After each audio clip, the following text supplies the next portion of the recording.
Selamat pagi, Belum. Bu Dian. Belum.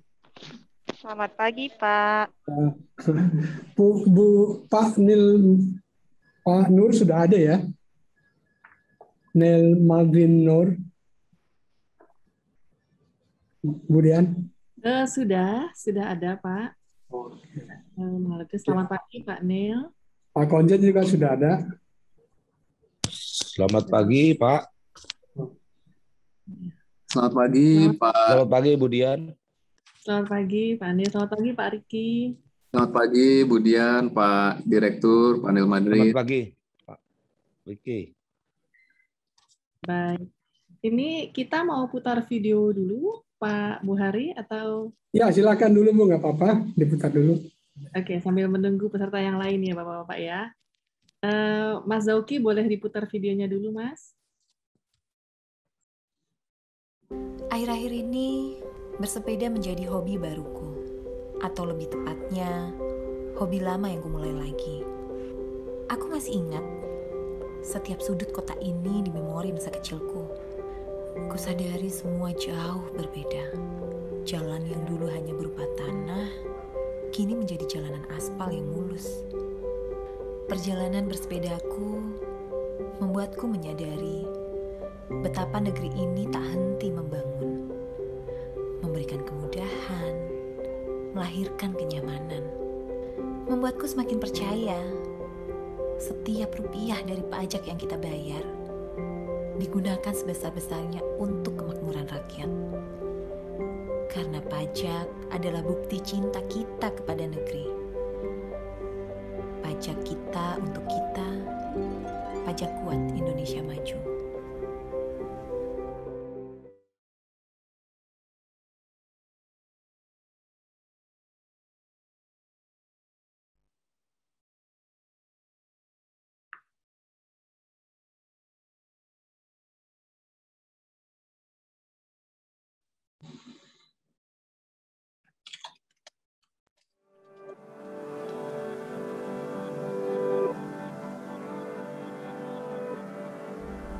Saya berharap untuk bisa menggunakan SPT elektronik secara lebih bijak dan lebih awal.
Bu Denti, sepertinya kita bisa mulai Pak Buhari ya? Bu, Ya, baik. Izin Pak Neil dan Pak Riki untuk mulai acara. Pada Bu Denti, silakan. Baik. Bismillahirrahmanirrahim. Assalamualaikum warahmatullahi wabarakatuh. Selamat pagi, salam sejahtera bagi kita semua. Om Swastiastu, Namo Buddhaya, salam kebajikan. Yang terhormat, Konsul Jenderal RI di Hong Kong, Bapak Riki Suhendar. Yang kami hormati Direktur Penyuluhan, Pelayanan dan Hubungan Masyarakat, Direktorat Jenderal Pajak, Bapak Nel Malvin Nur. Yang terhormat, Kepala Subdirektorat Penyuluhan Perpajakan, Ibu Inge Diana Rismawanti. Dan yang kami hormati dan kami banggakan seluruh warga Indonesia yang berada di luar negeri, peserta webinar perpajakan pada pagi hari ini. Selamat pagi Bapak dan Ibu, senang sekali pada pagi hari ini kita semua dapat berkumpul pada pagi hari yang cerah ini. dalam rangka meningkatkan pengetahuan dan pemahaman perpajakan kepada warga negara Indonesia yang saat ini tinggal di Hong Kong, dan untuk meningkatkan sinergi antara Direktorat Jenderal Pajak, Kementerian Keuangan Republik Indonesia dengan Konsulat Jenderal Republik Indonesia di Hong Kong, kami mengadakan webinar perpajakan pada pagi hari ini. Puji syukur kita panjatkan kepada Tuhan Yang Maha Esa. Kami doakan Bapak dan Ibu semua dalam keadaan sehat walafiat, dimanapun Bapak dan Ibu berada. Marilah kita mendengarkan sambutan yang akan disampaikan oleh Direktur Direktur Penyuluhan, Pelayanan dan Hubungan Masyarakat Direktorat Jenderal Pajak. Kepada Bapak Nel Madrinur, kami persilahkan. Baik, terima kasih Mbak Denti. Apakah suara saya cukup terdengar? Sudah bisa didengar, Bapak. Oke. Baik, terima kasih. Baik, bismillahirrahmanirrahim. Assalamualaikum warahmatullahi wabarakatuh. Selamat pagi, salam sejahtera untuk kita sekalian, dan juga tentunya salam sehat kepada kita semua. Yang terhormat Pak Ricky Suhendar selaku Konsul Jenderal RI di Hong Kong dan seluruh jajaran, serta Bapak Ibu, saudara-saudara, para pekerja migran Indonesia, dan juga para profesional, mahasiswa yang saat ini berada di Hong Kong, di Macau, Cina, dan Taiwan, dan juga tentunya yang saya hormati dan saya banggakan, di sini hadir Ibu Inge, Kepala Subdirektorat Penyuluhan, dan juga teman-teman tim fungsional penyuluh, ada Bu Dian dan rekan-rekan.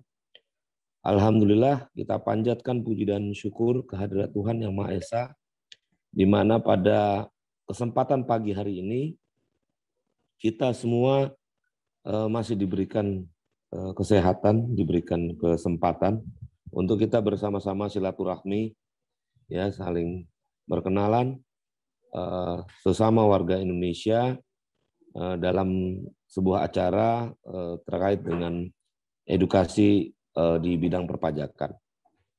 Bapak, Ibu, saudara-saudara sekalian yang saya hormati dan saya cintai, pada saat ini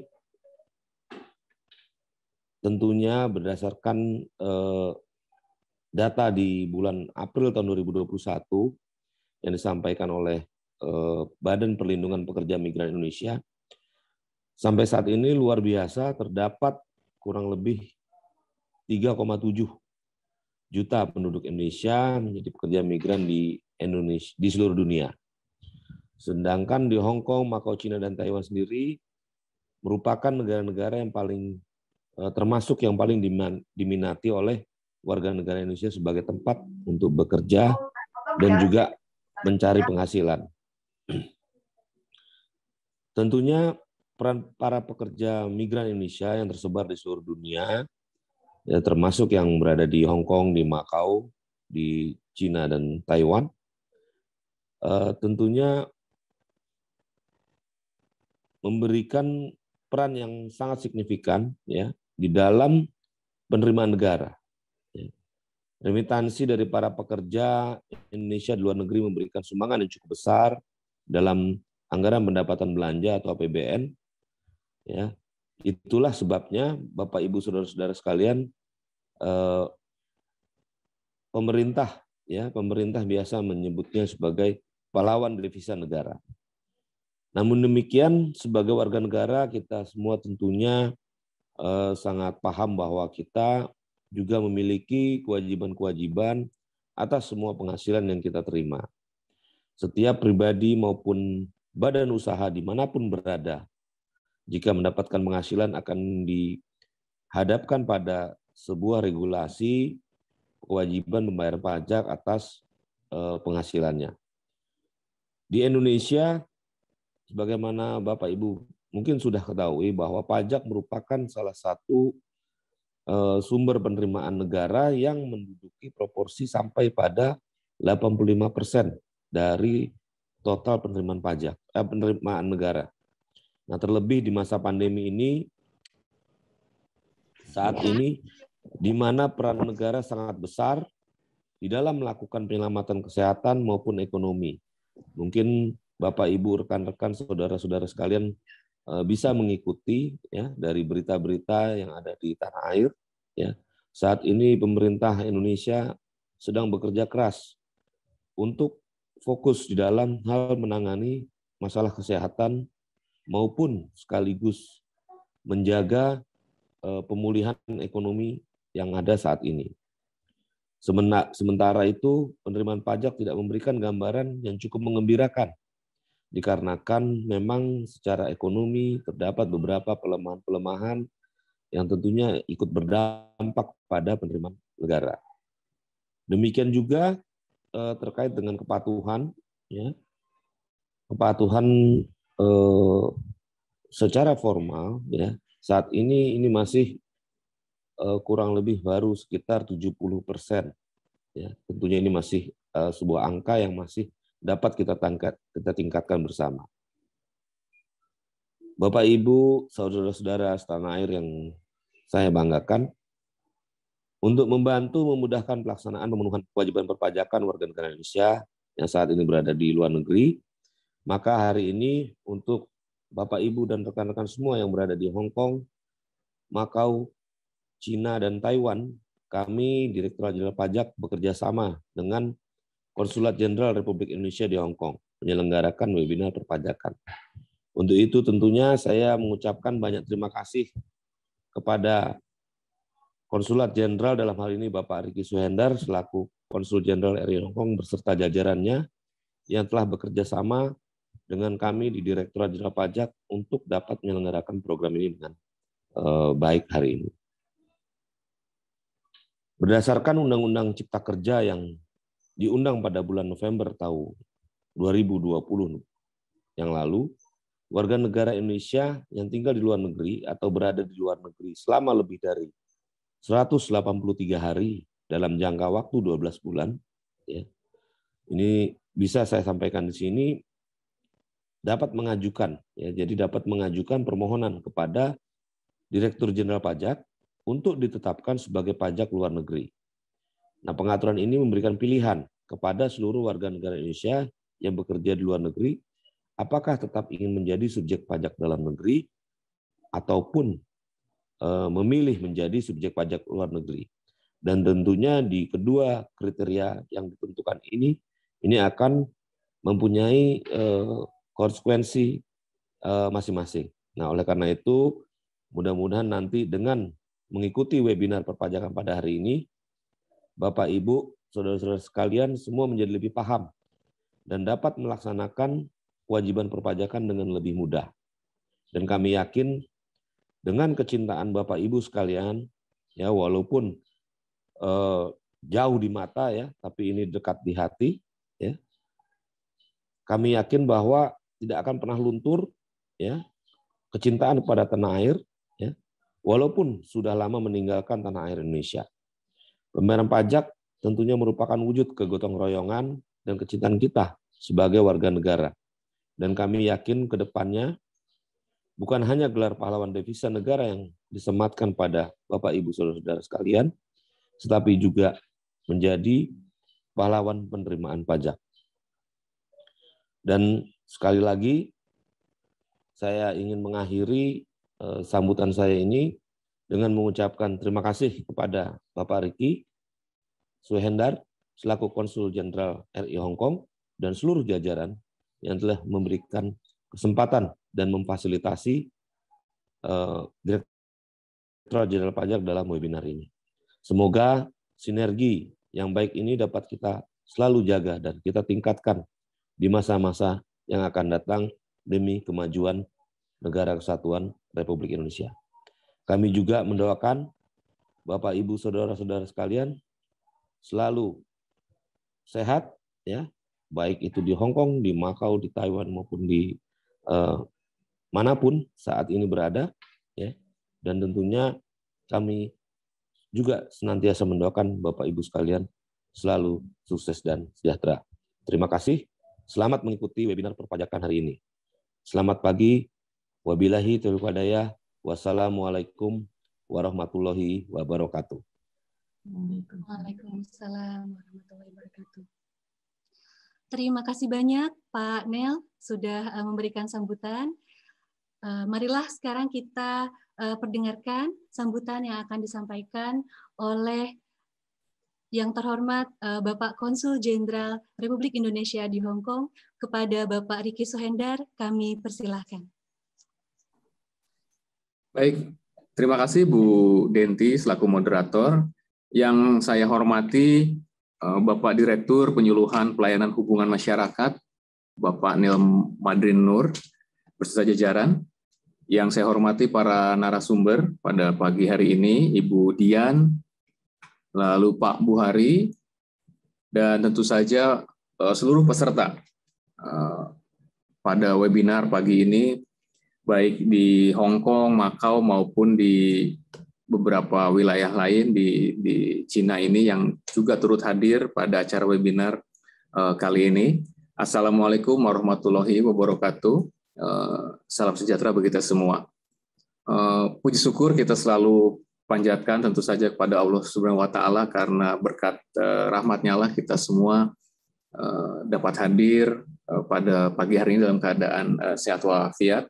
Walaupun kita masih dalam suasana pandemi COVID, namun kita masih diberikan kekuatan.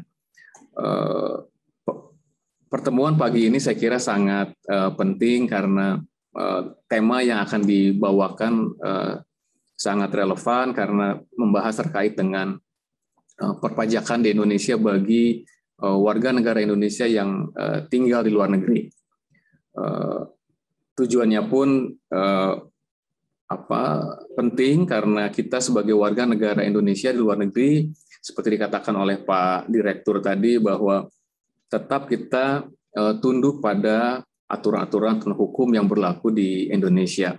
Nah, untuk itulah saya kira perwakilan di Indonesia di Hong Kong khususnya bekerjasama dengan Direktorat Jenderal Pajak merupakan kewajiban kita untuk mengupdate informasi ya terkait berbagai ketentuan, khususnya pagi ini kita membahas mengenai perpajakan ya, yang wajib diketahui oleh seluruh warga negara Indonesia di luar negeri yang akan menjadi bekal mereka nanti pada saat kembali ke Indonesia tidak tertinggal dengan ketentuan-ketentuan yang akan berdampak pada teman-teman semua yang tinggal di luar negeri.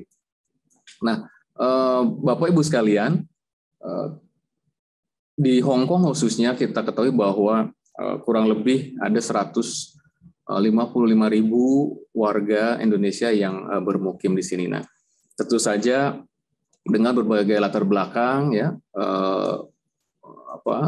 pekerjaan maupun pendidikan, saya kira perlu kita update informasi tentang perpajakan. Banyak sekali pertanyaan-pertanyaan dari warga Indonesia yang bermukim di Hong Kong ini, antara lain seperti hal-hal yang menurut saya sangat mendasar ya terkait dengan pendaftaran NPWP, pelaporan SPT, dan juga bagaimana tadi sampaikan terkait dengan penagihan pajak ya, walaupun tinggal di luar negeri tapi tetap menjadi subjek pajak di Indonesia.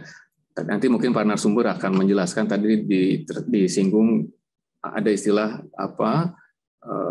double avoidance taxation ya kalau tidak salah ya. Nah ini atau P2B ya. Nah ini yang nanti mungkin menarik untuk dibahas juga sehingga teman-teman tahu bagaimana kalau sudah bayar pajak di luar maka tidak akan menjadi subjek pajak di Indonesia atau sebaliknya.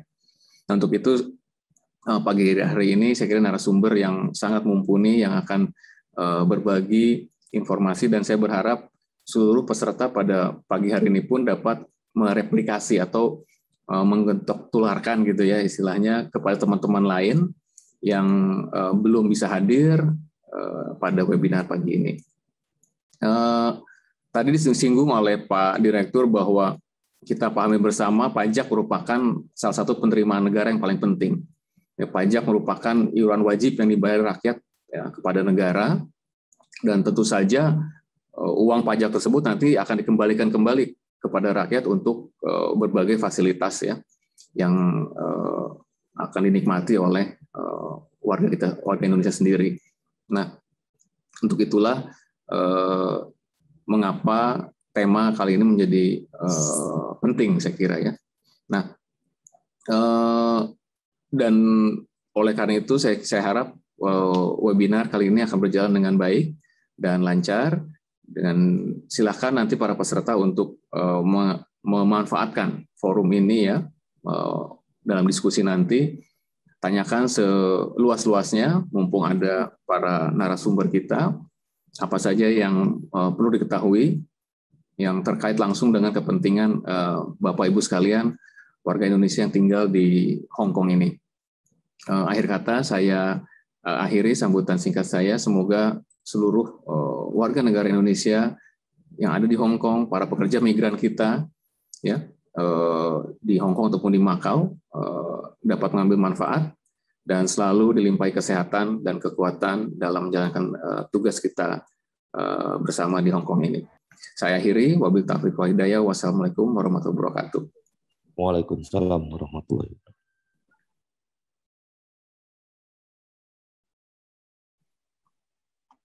Waalaikumsalam warahmatullahi wabarakatuh. Terima kasih banyak Bapak atas sambutannya. Bagi Bapak Konsul Jenderal RI Hong Kong dan juga Bapak Neil, apabila Bapak ada agenda lain, kami persilahkan apabila ingin live dari Zoom meeting kali ini. Kami ucapkan terima kasih banyak Bapak atas waktunya sudah menyempatkan hadir pada webinar perpajakan kali ini. Semoga Bapak berdua sehat selalu ya Pak. Sebentar, Baik, amin. Maaf Pak Nil. Iya. Pak.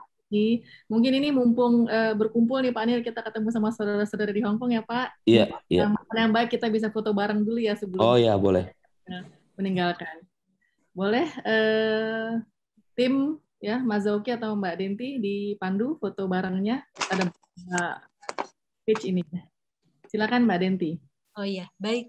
Bapak dan Ibu, kami persilakan untuk menyalakan videonya. Mari bersama-sama kita abadikan kebersamaan kita pada pagi hari ini. Mungkin kita sambil ada slogan ya, Bu Dian.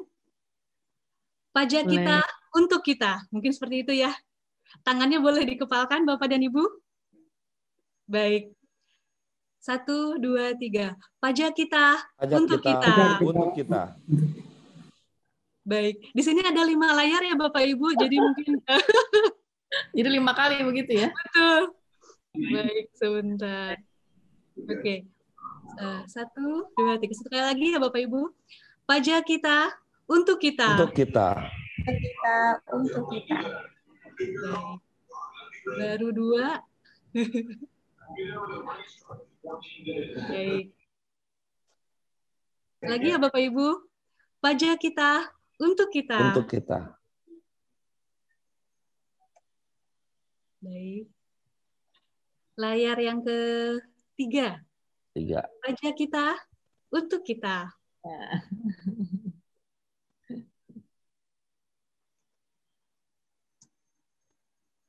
Baik. Satu kali lagi ya Bapak Ibu. Sebentar. Oke. Pajak kita untuk kita. Untuk kita. Baik. Alhamdulillah. Terima kasih Bapak dan Ibu semuanya. Baik Mbak Denti. Pak Riki, saya mohon diri, Bu Inge, dan teman-teman semua. Selamat mengikuti webinar. Salam sehat dari saya. Terima kasih. Terima kasih Pak Nel. Terima kasih Pak Nel. Para narasumber, silakan. Terima kasih Pak Riki. Baik, terima kasih banyak Pak Riki. Terima kasih. Terima kasih Pak Riki. Terima kasih Pak Nel. Terima kasih. Alhamdulillahirrahmanirrahim.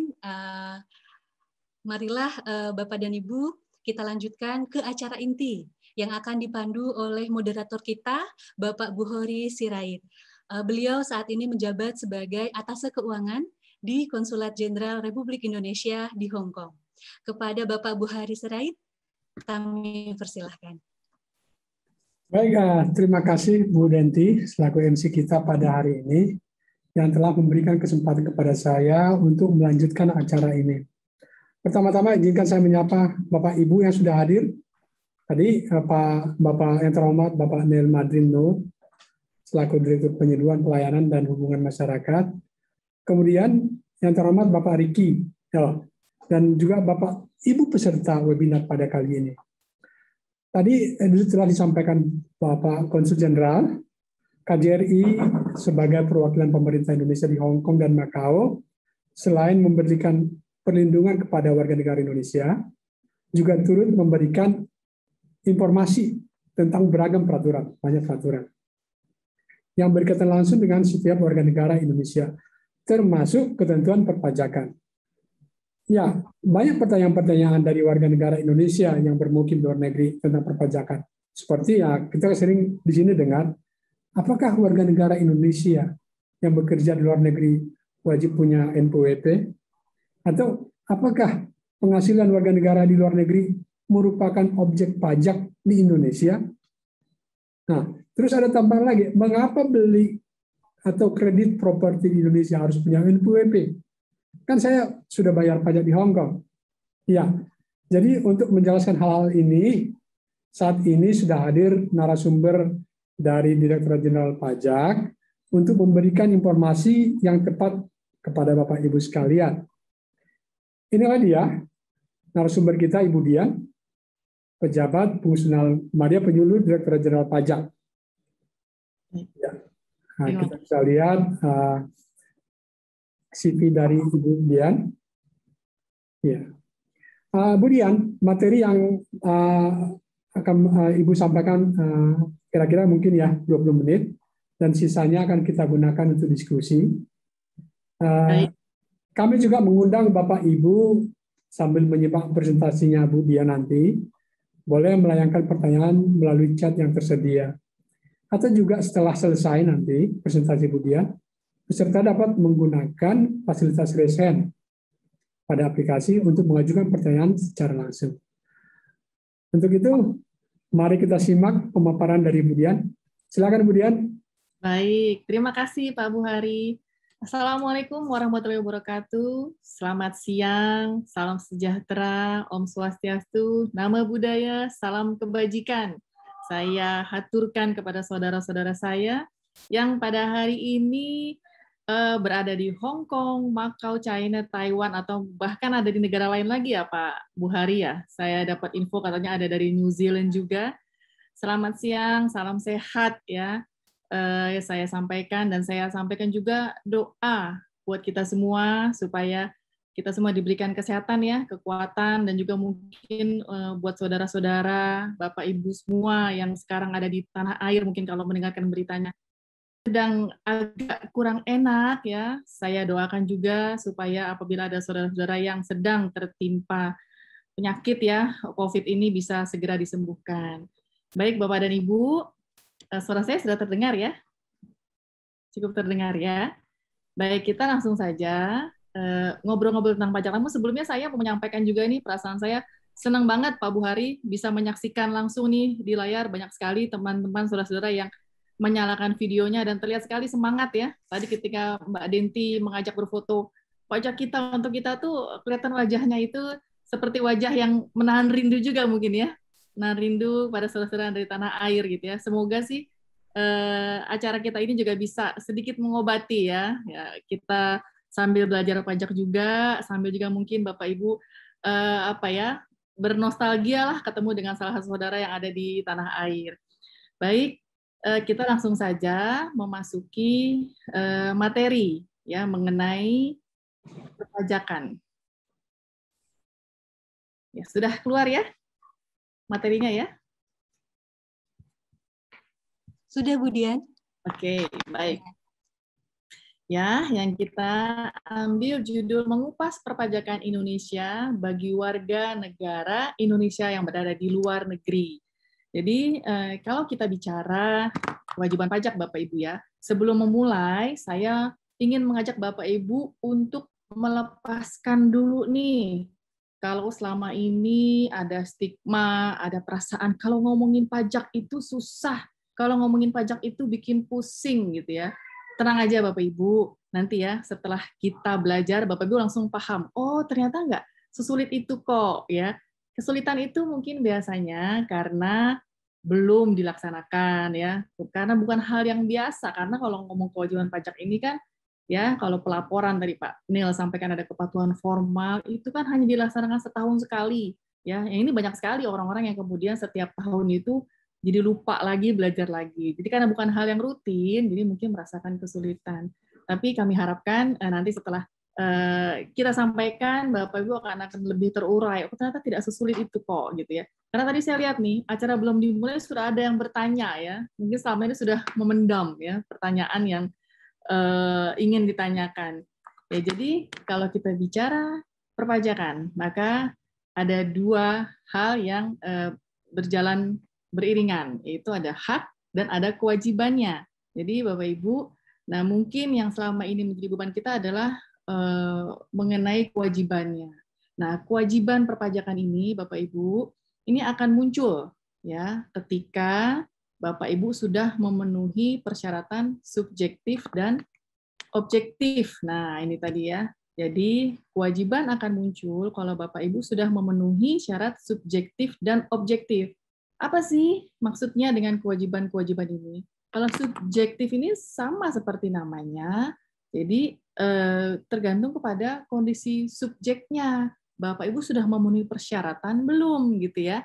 Nah, apa persyaratan subjektifnya? Nanti akan kita bahas lebih rinci. Nah, yang kedua, kalau memenuhi persyaratan objektif. Nah, objektif itu adalah kalau kita bicara pajak penghasilan, maka kalau Bapak dan Ibu sudah menerima penghasilan. Nah, itulah. Jadi kalau dua-duanya sudah ada, barulah Bapak Ibu dikatakan sudah memenuhi persyaratan untuk menjadi wajib pajak yang ditandai dengan apa? Dengan kepemilikan nomor pokok wajib pajak.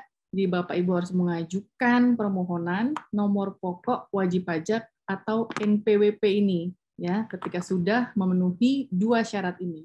Nah, sekarang tadi Pak Nil sudah menyinggung. Sebentar kok tidak bisa jalan jadinya ini saya.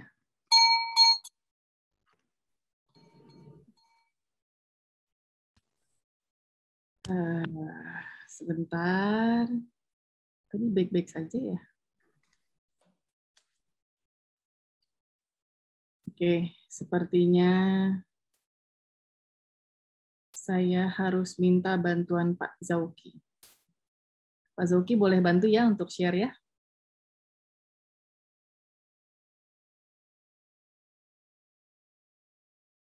Oh, Ibu, kita aja. Sorry. Coba. Bisa. Oke. Siap. Bisa ya? Nah, selanjutnya tadi saya sudah sampaikan. Nah, sekarang persyaratan subjektif ini ya apa saja sih ya yang harus dipenuhi. Jadi Bapak Ibu, kalau kita bicara subjek pajak, maka dibedakan menjadi dua nih. Ada yang dalam negeri, ada yang luar negeri. Nah, Bapak Ibu ini posisinya menjadi 50-50 nih, gitu ya. Karena sebenarnya Bapak Ibu adalah warga negara Indonesia, namun sekarang ini sudah tinggal ya dalam kurun waktu tertentu di luar negeri. Nah, ini menjadi krusial di sini. Jadi dalam Undang-Undang Cipta Kerja ya, yang baru diundangkan pada bulan November lalu, itu ada pengaturan baru yang lebih jelas dalam undang-undang ya. Sebelumnya memang pernah diatur. Kalau di undang-undang yang lama itu kan tidak di-stated ya bahwa yang menjadi wajib subjek pajak dalam negeri itu bisa WNI ataupun WNA. Nah, sekarang ini dalam Undang-Undang Cipta Kerja diatur bahwa baik WNI maupun WNA gitu ya, kalau dia berada di Indonesia, nah itu lebih dari 183 hari, maka dia ditetapkan sebagai subjek pajak dalam negeri. Ini saya skip karena mungkin tidak terlalu relevan dengan Bapak. Kita langsung beralih ke subjek pajak luar negeri. Karena tadi saya sampaikan, Bapak dan Ibu, kondisinya sekarang adalah WNI yang berada di luar negeri. Nah, berarti posisinya di mana nih? Sebagai subjek pajak yang mana? Dalam negeri atau luar negeri kah? Selanjutnya, Pak Zauki. Nah, ini. Kalau luar negeri syaratnya seperti ini. Jadi orang pribadi tidak bertempat tinggal di Indonesia, ya.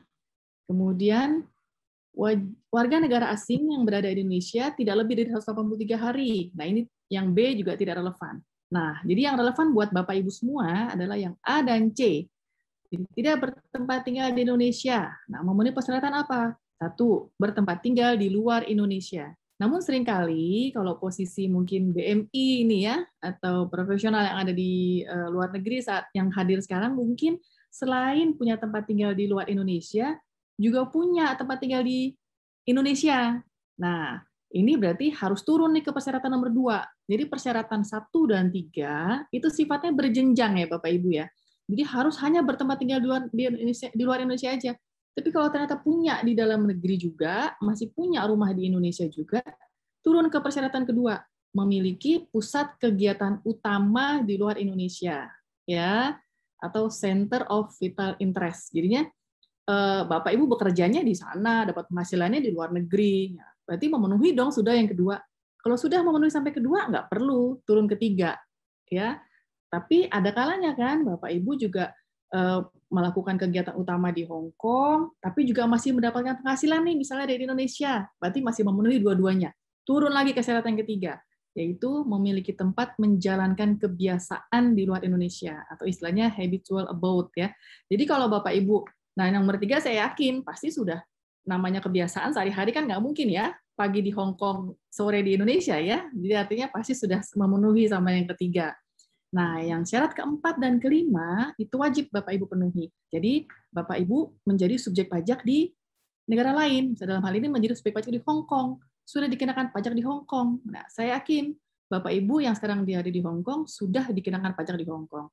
Dan persyaratan tertentu lainnya. Persyaratan tertentu lainnya adalah mengajukan permohonan ke Direktorat Jenderal Pajak agar Bapak dan Ibu ditetapkan sebagai subjek pajak luar negeri.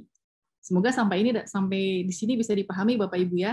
Jadi tadi kalau Bapak Ibu posisi sebagai wajib pajak dalam negeri, ya berarti NPWP-nya masih hidup dan berstatus sebagai wajib pajak dalam negeri. Tapi kalau Bapak Ibu memilih sudah memenuhi persyaratan ini, bisa sekarang.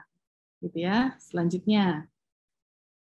Nah, tadi disampaikan kan ya, kalau sudah memenuhi persyaratan subjektif dan objektif, maka ya harus mendaftar untuk mendapatkan nomor pokok wajib pajak.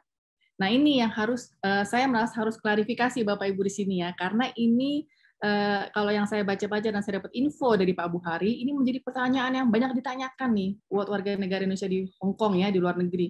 Apakah saya harus punya NPWP? Apakah perlu NPWP? Kembali ke penjelasan saya pertama. Untuk apakah saya harus punya NPWP? Tadi kembali. Bapak Ibu memenuhi 2 syarat tadi nggak? Subjektif dan objektifnya.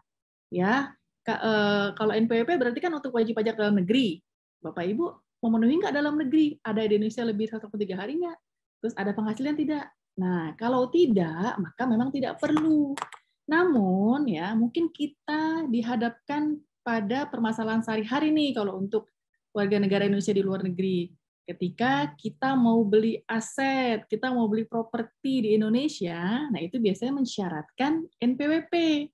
Nah ini juga yang mungkin menjadi salah kaprah, bukan hanya di WNI di luar negeri, tapi juga WNI atau orang-orang yang ada di dalam negeri, Bapak Ibu ya. Jadi apa? Jadi menganggap NPWP ini sebagai salah satu syarat ya untuk misalnya kalau di dalam negeri untuk mendapatkan pinjaman, untuk bisa bertransaksi beli tanah. Padahal bukan itu. NPWP apa? Ya, NPWP atau nomor pokok wajib pajak adalah sarana administrasi ya buat Bapak dan Ibu dalam melaksanakan kewajiban perpajakannya atau memperoleh hak perpajakannya. Ya, sekali lagi ya, jadi merupakan sarana administrasi untuk mendapatkan hak dan melakukan kewajiban perpajakan. Bukan persyaratan untuk bertransaksi, persyaratan untuk kalau Indonesia mendapatkan pinjaman. Nah, ya kalaupun kemudian Bapak dan Ibu ya menjadi bisa bertransaksi beli properti ya, itu adalah kemudahan. Ya, saya sampaikan sekali lagi merupakan kemudahan yang Bapak dan Ibu dapat terima ketika Bapak dan Ibu memiliki NPWP gitu. Nah, sehingga apa? Sehingga kalau kita sudah menyadari bahwa NPWP ini merupakan sarana administrasi, bukan syarat untuk beli properti gitu ya. Nah, jadinya ketika memiliki NPWP sadar bahwa ada hak dan kewajiban yang melekat di dalamnya. Ya, artinya apa?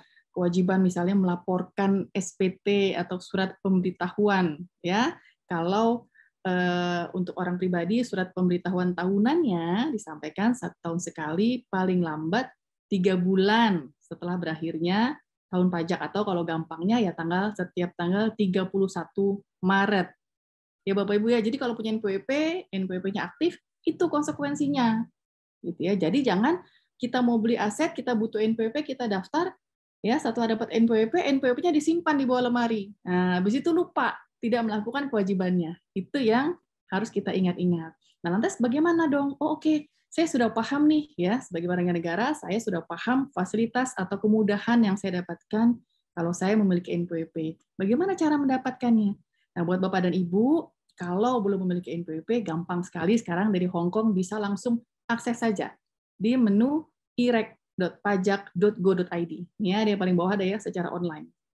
Ya, atau nih Bapak Ibu, aduh saya perlu dipandu. Nah, dari Hong Kong Bapak Ibu silakan ini saja, cari IG atau Instagramnya Ditjen Pajak RI.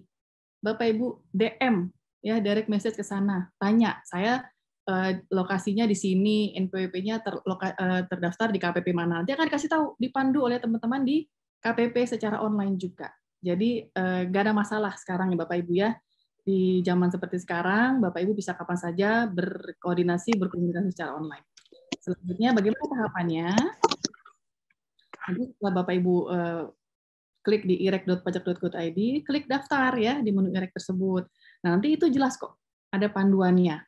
Bapak Ibu akan diminta mengisi namanya gitu ya, kemudian NIK, nanti akan diminta formulir-formulir gitu ya yang akan dicantumkan. Nah, kemudian nanti akan diminta juga Bapak Ibu untuk mengisi email.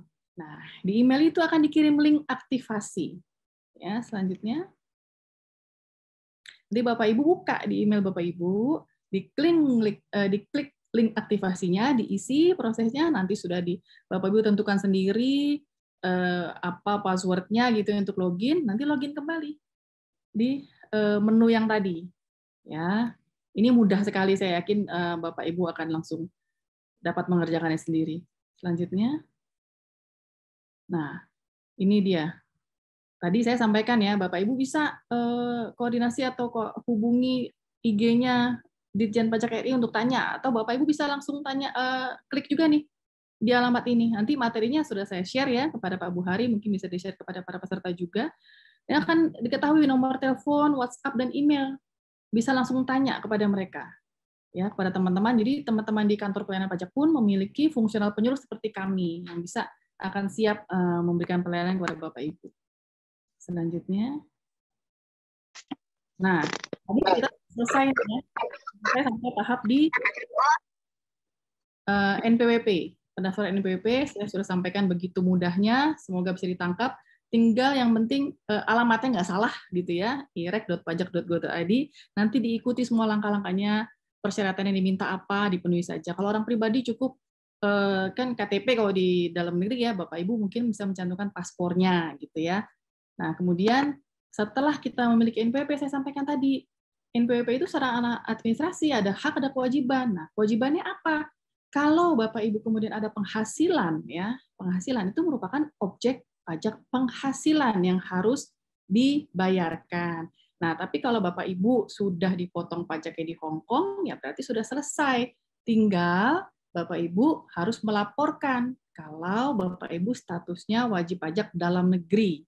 Ya, tadi kan ada dua tuh, ada dalam negeri, ada luar negeri. Kalau Bapak Ibu dalam negeri, maka kewajibannya nempel nih, NPWP-nya masih ada. Maka hanya tinggal melaporkan saja setiap 1 tahun sekali. Gitu ya. Tapi kalau Bapak Ibu memilih sebagai subjek pajak luar negeri aja deh, gitu ya. Nah, maka nggak ada kewajiban melaporkan SPT tahunan. Tapi mungkin perlu kami sampaikan di sini ya, bahwa mungkin di slide selanjutnya ya Pak Zauki. Nah ini sebenarnya perhitungan-perhitungan yang menurut saya nanti kalau ada pertanyaan saja ya. Jadi kita nggak masuk ke sini. Ini cukup informasi buat Bapak dan Ibu ya. Kalau nanti mau menghitung pajaknya atas penghasilan yang di luar negeri, misalnya Bapak Ibu selain dapat penghasilan di Hong Kong, ada penghasilan juga di Indonesia dan statusnya wajib pajak dalam negeri. Oleh karena itu kan harus lapor nih SPT-nya, harus dihitung pajaknya. Nah, untuk wajib pajak orang pribadi dalam negeri itu dapat fasilitas namanya penghasilan tidak kena pajak. Di Hong Kong juga ada ya penghasilan tidak kena pajak ya, yang besarannya nanti detailnya ada di sini. Silakan. Lanjut. Nah, ini dia. Nanti bisa dibaca sendiri. TK itu tidak kawin ya, 0 berarti tidak kawin, tidak ada anak. Nah, tidak kawin garis miring 1 berarti tidak kawin ada tanggungan 1 orang. Atau sebaliknya yang di bawahnya ada kawin. Kalau garis miring 3 berarti kawin tanggungan 3 orang. Nah, itu semua angka-angka yang menjadi hak Bapak Ibu untuk dikurangkan dari total penghasilan sebelum dihitung pajaknya. Gitu ya, semoga bisa dipahami. Selanjutnya. Nah, ini tarifnya. Ya, tarifnya pun berlapis ya. Kalau di Hong Kong, kalau nggak salah, hanya 15% ya, Pak Buhari ya, untuk orang pribadi ya. Ya, ya Bu. Betul ya. Ada Ya. progresif juga, ya. Silakan. Oke, progresif juga. Nah, ini adalah tarif dari di Indonesia. Jadi kalau penghasilan Bapak dan Ibu setelah dikurangi dengan PTKP tadi, ya itu kan hak Bapak dan Ibu sebagai wajib pajak dalam negeri dikurangi PTKP. Kalau sampai dengan 50 juta, tarifnya hanya 5%. Nah, lebih rendah dari Hong Kong kan? Hanya 5%. Tapi kalau kemudian penghasilannya di atas 50 juta sampai dengan 250 juta, maka yang 50 jutanya kena 5%, ya, yang di atas 50 jutanya kena 15%. Jadi berlapis progresif ya. Karena apa? Karena untuk memenuhi aspek keadilan, di mana semakin tinggi penghasilan seseorang, maka tarifnya semakin besar gitu ya. Selanjutnya. Nah, tadi sudah kan? Daftar sudah, menghitung sudah, kalau sudah dihitung, sudah ketahuan misalnya ada yang kurang bayar berapa, maka dibayarkan. Nah, setelah bayar, nah ini lapor SPT itu kalau ada yang dibayarkan ya Bapak Ibu, tapi kalau kemudian tidak ada ya nihil. Jadi jangan khawatir, saya nggak punya penghasilan lagi kok di dalam negeri misalnya gitu. Nah, itu pajak penghasilan ini dikenakan kalau ada penghasilan kok. Gitu ya. Jadi kalau nggak ada penghasilan, tidak dikenakan pajak, tapi jangan lupa kewajiban lapor selama status NPWP Bapak dan Ibu masih aktif, maka tetap harus dilakukan setiap tahun paling lambat 31 Maret tadi ya. Nanti saya akan sampaikan gimana caranya Bu supaya saya nggak harus lapor gitu ya. Oke, itu di slide terakhir. Nah, ini kalau lapor SPT sama seperti tadi daftar bisa dilakukan di mana saja. Ya, artinya apa? Bisa dilakukan secara online. Ya, masuknya sama, bisa melalui pajak.go.id atau bisa langsung ke DJP online.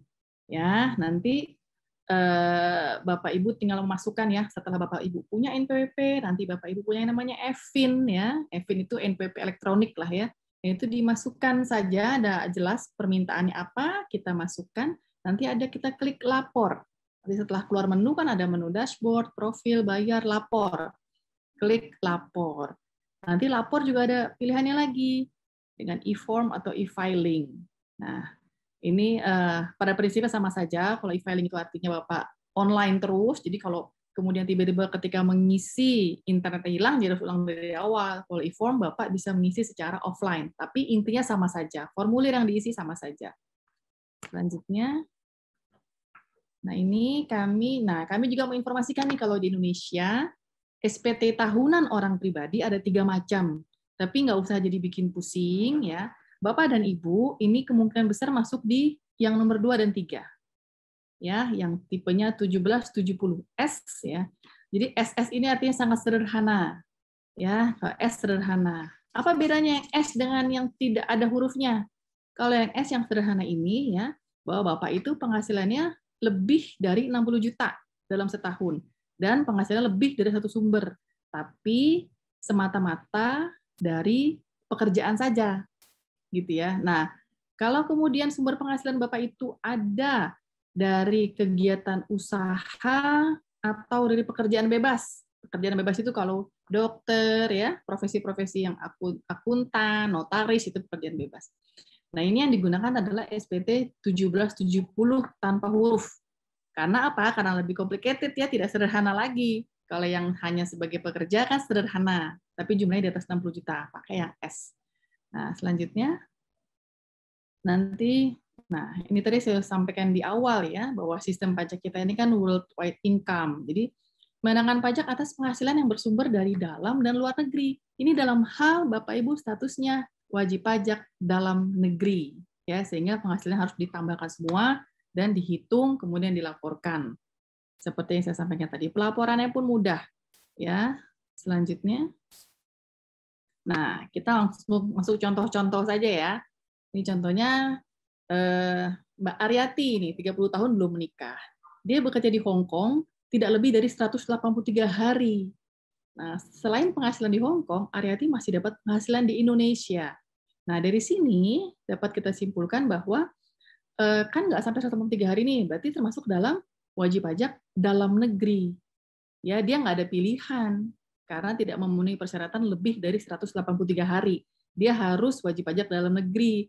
Nah, kalau wajib pajak dalam negeri, seperti yang dijelaskan dalam slide sebelumnya, itu karena sistem kita worldwide income, maka semua penghasilannya harus ditambahkan nih. Yang dia dapatkan di Hong Kong, dia dapatkan di Indonesia, dijumlahkan semuanya. Kemudian dihitung pajaknya dengan cara tadi. Jumlahkan, dikurangi dengan penghasilan tidak kenal pajaknya, gitu ya. Ya, kalau kemudian ini kan dia belum menikah, berarti TK 0. Berapa tuh PTKP-nya?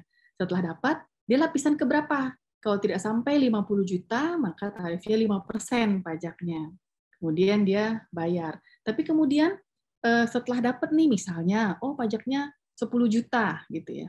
Ternyata selama di Hong Kong, Aryati sudah dipotong pajak juga. Dipotongnya berapa? Dipotongnya misalnya malah lebih besar 11 juta. Nah, jumlah pajak yang telah dibayarkan tadi bisa diperhitungkan atau dalam bahasa undang-undangnya dikreditkan gitu ya. Artinya bisa diperhitungkan yang sudah dibayar tadi. Jadi yang tadi kurang bayar harusnya 10 juta pajaknya, tapi karena sudah dibayar di Hong Kong 11 juta, 11 jutanya ini diperhitungkan, dikreditkan sebagai namanya kalau di undang-undang kita PPh pasal 24. Ya, tapi nggak usah pusing dengan angka-angka itu dengan pasal-pasal. Yang jelas Bapak Ibu sudah dipotong, diperhitungkanlah itu dalam SPT. Nah, diperhitungkannya seberapa? Maksimal sebesar pajak yang terhutang di Indonesia. Jadi walaupun dipotongnya 11, maka yang dapat dikreditkan maksimal 10 juta. Jadi status SPT-nya nihil. Ya, jadi Mbak Aryati hanya perlu melaporkan itu aja, ya. Tapi kalau misalnya yang dipotong di Hong Kong 9 juta, berarti yang diperhitungkan hanya 9. Oh, masih kurang dong 1 juta. Nah, 1 jutanya ini harus dilunasi dulu, gitu ya, karena statusnya sebagai wajib pajak dalam negeri. Nah, kita coba beralih ke contoh yang selanjutnya. Selanjutnya ini, nah ini nih, saya baca-baca nih banyak terjadi ya. Jadi Pak Ramli ya, dia membeli properti di Ungaran Semarang. Nah, karena dia nggak punya NPWP gitu, kemudian dia pinjam dong NPWP adik iparnya. Ini maksudnya bukan atas nama adik ipar ya, mungkin atas nama bisa saja Ramli ya. Tapi kan kalau ketika untuk persyaratan surat-surat ya, untuk sertifikat dan lain sebagainya akan diminta NPWP-nya ya. Nah, NPWP-nya dipakainya NPWP adik ipar. Nah, ini hati-hati Bapak Ibu ya. Kami ingatkan bahwa Direktorat Jenderal Pajak ya sebagai otoritas perpajakan di Indonesia itu mendapatkan loh informasi dari berbagai instansi dan lembaga. Karena ada payung hukumnya, ada aturannya melalui Peraturan Pemerintah Nomor 31 Tahun 2012 tentang pemberian dan penghimpunan data dan informasi terkait dengan perpajakan. Nah, jadi instansi-instansi misalnya Bapak Ibu beli properti gitu ya. Nah, dia itu nanti ada laporannya ke Direktorat Jenderal Pajak. Oh, ternyata misalnya adiknya Pak Ramli ini namanya Anton gitu ya. Dengan NPWP sekian. Oh, Pak Anton beli aset ini gitu ya. Emang dia ada penghasilannya gitu ya. Kita cross check dengan SPT-nya Pak Anton. Ternyata Pak Antonnya nggak lapor SPT. Nah, ini bisa demikian terjadi Bapak Ibu ya. Jadi bukannya kami ngejar-ngejar, jadi mohon dipahami Bapak Ibu, memang kami tugasnya seperti itu. Kami ditugaskan untuk melakukan pengawasan gitu ya, pembinaan. Nah, jadi ketika ada data yang masuk harus ditindaklanjuti. Ya, jadi bunyi undang-undangnya adalah pemberian penghimpunan data, bunyi peraturan pemerintah maksud kami. Informasi terkait perpajakan. Jadi bukan kita yang minta, tapi data yang datang sendiri. Bapak Ibu beli motor, nah datanya bisa masuk ke kami. Nah, itu nanti bisa ditindaklanjuti dengan tadi cross-check dengan SPT-nya. Karena SPT atau surat pemberitahuan tahunan itu kan merupakan sarana pelaporan, melaporkan penghasilannya, melaporkan pajak-pajaknya. Nah, dalam rangka melakukan pembinaan dan pengawasan, Direktorat Jenderal Pajak kemudian mengklopkan dong klarifikasi gitu ya. Oh, ini ada beli tanah gitu ya 500 juta, tapi kok SPT-nya nggak ada, nggak lapor.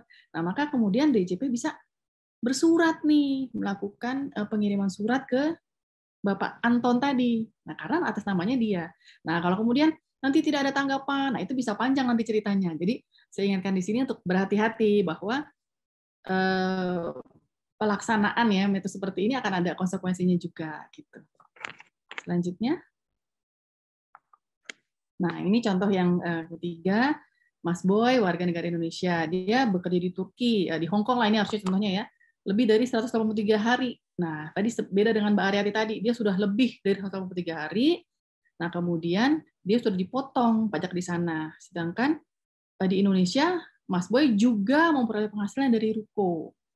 Nah, tadi kan sudah saya sampaikan di awal, kalau kemudian kita berada di luar Indonesia lebih dari 183 hari, kemudian kita memenuhi persyaratan yang 3 tadi ya, memiliki tempat tinggal permanen di luar Indonesia, terus memiliki pusat kegiatan usaha di Indonesia, di luar negeri maksud saya, memiliki tempat tinggal secara permanen di luar negeri, pusat kegiatan usaha di luar negeri, kemudian habitual abode ya, kebiasaan sehari-harinya ada di luar negeri, nah maka dan dia juga merupakan subjek pajak di Hong Kong misalnya, sudah dipotong pajaknya, dia Mas Boy ini bisa mengajukan dulu ke Direktorat Jenderal Pajak, ya, mengajukan untuk ditetapkan sebagai subjek pajak ke luar negeri. Begitu Direktorat Jenderal Pajak memberikan jawaban, jadi atas permohonan Mas Boy ini, Direktorat Jenderal Pajak harus memberikan jawaban paling lambat 30 hari, ya, untuk menetapkan, untuk mengabulkan sebagai subjek pajak luar negeri atau menolak. Kalau kemudian dikabulkan karena sudah memenuhi persyaratan, maka jadi WP luar negeri. Aturannya gimana? Aturannya Mas Boy ini dianggap sudah meninggalkan Indonesia selama-lamanya. Artinya apa? Sudah, NPWP-nya hapus. Dia sudah menjadi wajib pajak luar negeri. Nah, kalau dia kemudian mendapatkan penghasilan dari Indonesia, nah berlakulah aturan pajak untuk wajib pajak luar negeri. Ya, yang diatur kalau luar negeri itu di PPh pasal 26 nih, angka-angka lagi nih ya, tapi nggak usah diambil pusing angkanya, yang penting paham substansinya. Oh, dapat penghasilan dari luar negeri, berarti ini diperhitungkannya sebagai wajib pajak luar negeri. PPh-nya ada 20% besarnya. Tapi karena wajib pajak luar negeri, kita tadi Pak Riki ya sudah menyinggung sedikit ada P3B, ya, persetujuan penghindaran pajak berganda. Supaya jangan sampai nih kena pajak berganda. Oh, ada, kita lihat dong tax treaty-nya, P3B-nya tadi ya. P3B antara Indonesia dengan Hong Kong. Itu ada spesial ya. Jadi bukan dengan China ya Pak Buhari, tapi ada special region dengan Hong Kong sendiri spesial. Nah, itu akan kita lihat bagaimana kalau penghasilan dari sewa pengenaannya. Nah, itulah yang akan berlaku. Demikian juga penghasilan yang lain, misalnya dapat bunga. Bisa aja ya, kita dapat sebagai wajib pajak luar negeri ternyata dapat bunga, tapi bukan bunga bank nih. Misalnya kita meminjamkan uang kepada orang lain bukan bank ya, sehingga kita dapat bunga gitu ya. Nah, itu bagaimana? Ada pajaknya, tapi bukan 20%, diatur gitu ya dengan P3B. Oke. Selanjutnya. Nah, ini tadi sudah saya jabarkan di depan. Ya, bahwa dengan Undang-Undang Cipta Kerja yang baru ini, orang pribadi ini bisa sebagai WNI ini bisa sebagai SP luar negeri atau SP dalam negeri. SP itu subjek pajak ya, asal memenuhi persyaratan yang 5 tadi nih, saya sudah jelaskan di bawah ini ya. Selanjutnya, slide terakhir. Nah, ini dari penjelasan saya tadi bisa disimpulkan ya, bahwa Bapak Ibu ini punya 2 pilihan, gitu ya. Bapak Ibu sebagai WNI, warga negara Indonesia yang bekerja di luar negeri, bisa memilih apakah yang sudah punya NPWP ya, apakah tetap sebagai wajib pajak dalam negeri kah, gitu ya, atau mau mengajukan sebagai wajib pajak luar negeri, karena sudah diatur jelas dalam Undang-Undang Cipta Kerja, dengan persyaratan yang sudah saya jelaskan tadi. Nah, kalau wajib pajak dalam negeri, tadi saya sampaikan berulang juga, berarti kita NPWP-nya hidup nih, status NPWP-nya aktif. Nah, kalau NPWP-nya aktif, berarti jangan lupa kewajibannya. Ya, tadi kewajiban lapornya, gitu kan, setahun sekali tetap dilakukan. Atau nanti kalau misalnya ada penghasilan dalam negeri. Nah, itu dikenakannya tarifnya dalam negeri, bukan luar negeri. Nah, tapi kalau kemudian memilih sebagai wajib pajak luar negeri karena sudah diperbolehkan dan diizinkan oleh Direktorat Jenderal Pajak, maka status NPWP-nya menjadi hapus. Jadi udah nggak ada karena dianggap meninggalkan Indonesia selama-lamanya. Nah, apa konsekuensinya ya? Jadi nggak perlu ini lagi, nggak perlu menyampaikan SPT tahunan lagi, nggak usah pusing-pusing Bapak Ibu, gitu ya. Jadi nggak usah lapor SPT.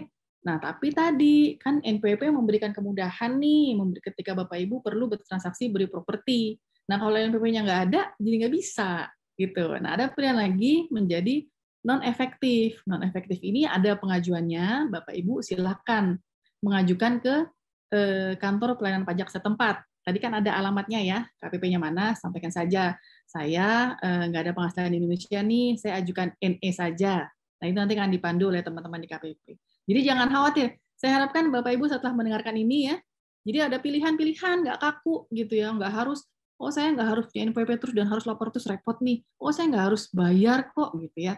Bisa hapus, bisa NE, tapi bisa aktif juga. Itu pilihannya ada pada Bapak Ibu yang masing-masing tentunya diatur oleh undang-undang, ada konsekuensinya. Itu sepertinya penjelasan dari saya Pak Buhari, dan sebagai penutup saya ingin sampaikan channel-channel yang Bapak Ibu bisa gunakan ya. Nah, ini kalau ingin berkonsultasi lebih lanjut ya, kalau telepon rasanya mungkin sulit ya dari Hong Kong, bisa langsung saja, bisa live chat di www.pajak.go.id, bisa email ya. Dan nanti di kolom chat kita akan tambahkan ya Mbak Denti, kita sampaikan juga email tim 2 nih Pak Buhari, email dari tim kami ya. Jadi mungkin bisa lebih cepat dibalas nanti sama tim kami jika ada pertanyaan yang selama ini mengganjal. Demikian Bapak dan Ibu, mudah-mudahan penjelasan saya cukup bisa diterima dan lebih mencerahkan ya kalau selama ini banyak pertanyaan-pertanyaan. Selanjutnya mungkin bisa dilanjutkan dengan diskusi dan tanya jawab ya Pak Buhari. Saya kembalikan kepada Pak Buhari. Terima kasih Bu Dian, penjelasannya luar biasa. Berbagai hal yang kelihatannya sulit tentang pajak ini bisa kita dengarkan dengan mudah. Tadi Bu Dian sudah menjelaskan tentang ketentuan perpajakan, mengapa harus punya NPWP, bagaimana mendaftarkan NPWP baik secara online dan offline. Bu Dian juga menjelaskan bahwa NPWP itu sebenarnya apa sih? Sebagai sarana administrasi Bapak Ibu untuk melakukan kewajiban perpajakan. Namun pada prakteknya NPWP dibuat jadi syarat pembelian properti, mengajukan kredit. Kata Bu Dian tadi, ini merupakan kemudahan buat Bapak Ibu yang mempunyai NPWP. Ada satu keuntungan dari sisi bea cukai ya. Saya mau menyampaikan di sini. Dalam hal Bapak Ibu mau mengirimkan barang ke Indonesia, atau mungkin ketika Bapak Ibu melalui bandara membawa barang ke Indonesia, ketika itu harus dikenakan bea masuk pajak oleh bea cukai. Buat Bapak Ibu yang mempunyai NPWP itu dapat keringanan, diskon 50% dari PPh-nya itu. Jadi saya kira alangkah baiknya Bapak Ibu mendaftarkan NPWP-nya baik tadi secara online maupun offline. Tadi juga disampaikan Bu Dian, bagaimana NPWP kan penghasilan saya sudah dipotong di Hong Kong. Apakah saya harus lapor pajak juga? Tidak juga. Bapak Ibu boleh mengajukan pengajuan non-efektif ke KPP setempat. Jadi hal tersebut telah disampaikan dengan jelas Bu Dian. Namun demikian ada di pertanyaan Bu Dian. Tadi kan seperti sudah disampaikan sebelum ada dimulai juga udah pertanyaan sudah ada Bu Dian. Gimana kalau kita bahas itu dulu ya sebelum nanti mungkin Bapak Ibu yang ingin menyampaikan pertanyaan secara langsung bisa menggunakan fasilitas aplikasi Raise Hand ya. Silakan.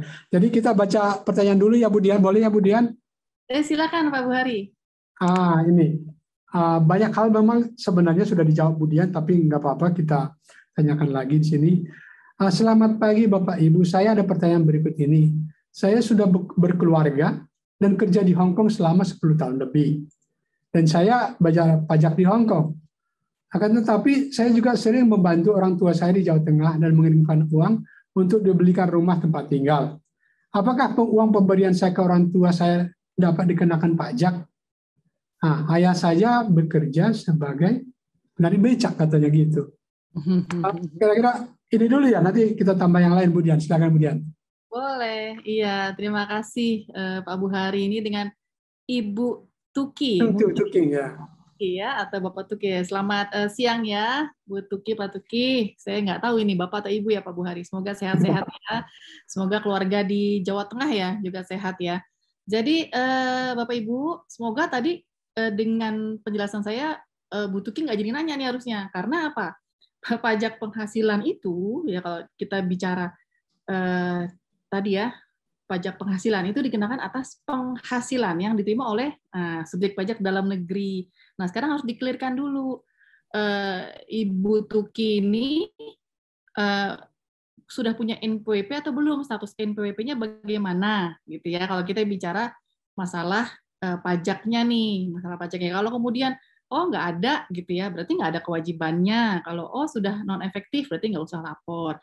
Nah, berarti kan pajaknya sudah dibayar nih di Hong Kong. Sebenarnya gini, yang pengaturan pajak ini ya, Bapak Ibu, tujuannya itu apa sih? Supaya jangan ada orang yang tidak terpajaki. Di Hong Kong nggak dipajakin, di Indonesia nggak dipajakin. Dan yang kedua, jangan sampai 2 kali kena pajak. Di Hong Kong kena pajak, Indonesia kena pajak. Nah, itu yang dua-duanya itu yang harus kita hindari. Makanya diberikan pengaturan-pengaturan ya.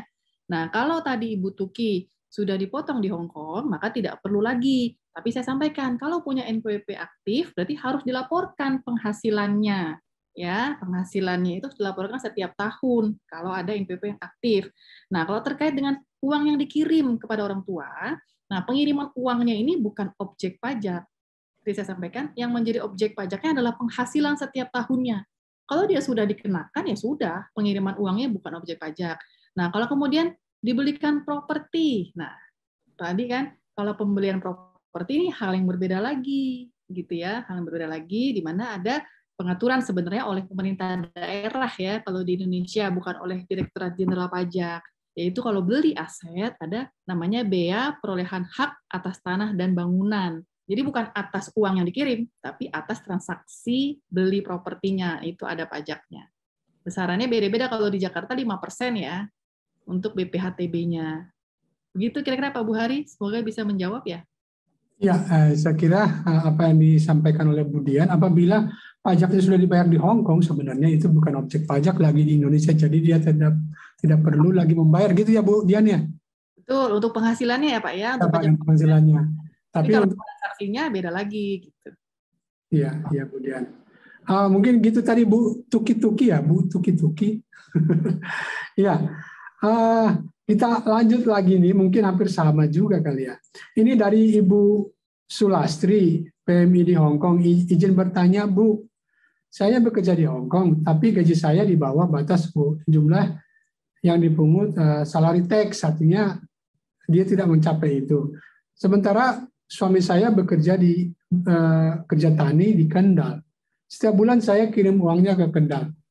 Apakah suami saya harus melaporkan penghasilan tersebut, dan suami saya apakah harus mempunyai NPWP? Nah, hampir sama tadi Bu ya. Gimana Bu? Iya. Sebenarnya penjelasannya kembali lagi ya. Itu penjelasan basic tuh yang dipegang tuh ya Pak Buhari. Kalau apakah punya NPWP, berarti tadi syarat subjektif objektifnya dapat atau tidak gitu ya, masuk atau tidak. Nah, ketika di sini ada suami nih gitu ya. Suami jelas nih persyaratan subjektifnya masuk nih karena dia tinggal di Indonesia, dan memang peraturan perpajakan di Indonesia ini menjadikan satu keluarga ini satu kesatuan ekonomi ya Pak. Jadi NPWP-nya hanya satu, gitu harusnya sih atas nama suami gitu ya. Jadi istri itu bisa pakai NPWP suami. Nah tadi subjektif udah masuk karena suami Bu Sulastri ya ada di Indonesia. Tapi sekarang suami Bu Sulastri ini ada penghasilannya atau tidak gitu ya? Atau penghasilannya di atas PTKP tadi ya, di atas penghasilan tidak kena pajak atau tidak, karena itu yang memenuhi pemenuhan syarat objektifnya. Kalau kemudian petani gitu ya, kemudian penghasilannya tidak melebihi penghasilan tidak kena pajak, misalnya kalau keluarga Bu Sulastri itu ada tanggungan 3 orang gitu ya, berarti kan setahunnya penghasilan tidak kena pajaknya 72 juta. Nah kalau tidak lebih dari itu berarti tidak wajib NPWP. Kalau tidak wajib NPWP berarti tidak wajib untuk melaporkan SPT-nya. Nah, terkait pajaknya kan sudah mengikuti yang di Hong Kong ya.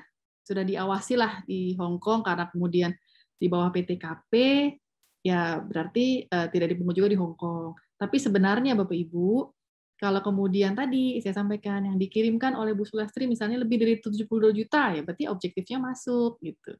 Setahun ya, 1 tahun. Tapi kalau memang tidak, ya berarti tidak perlu. Gitu ya Pak Buhari ya?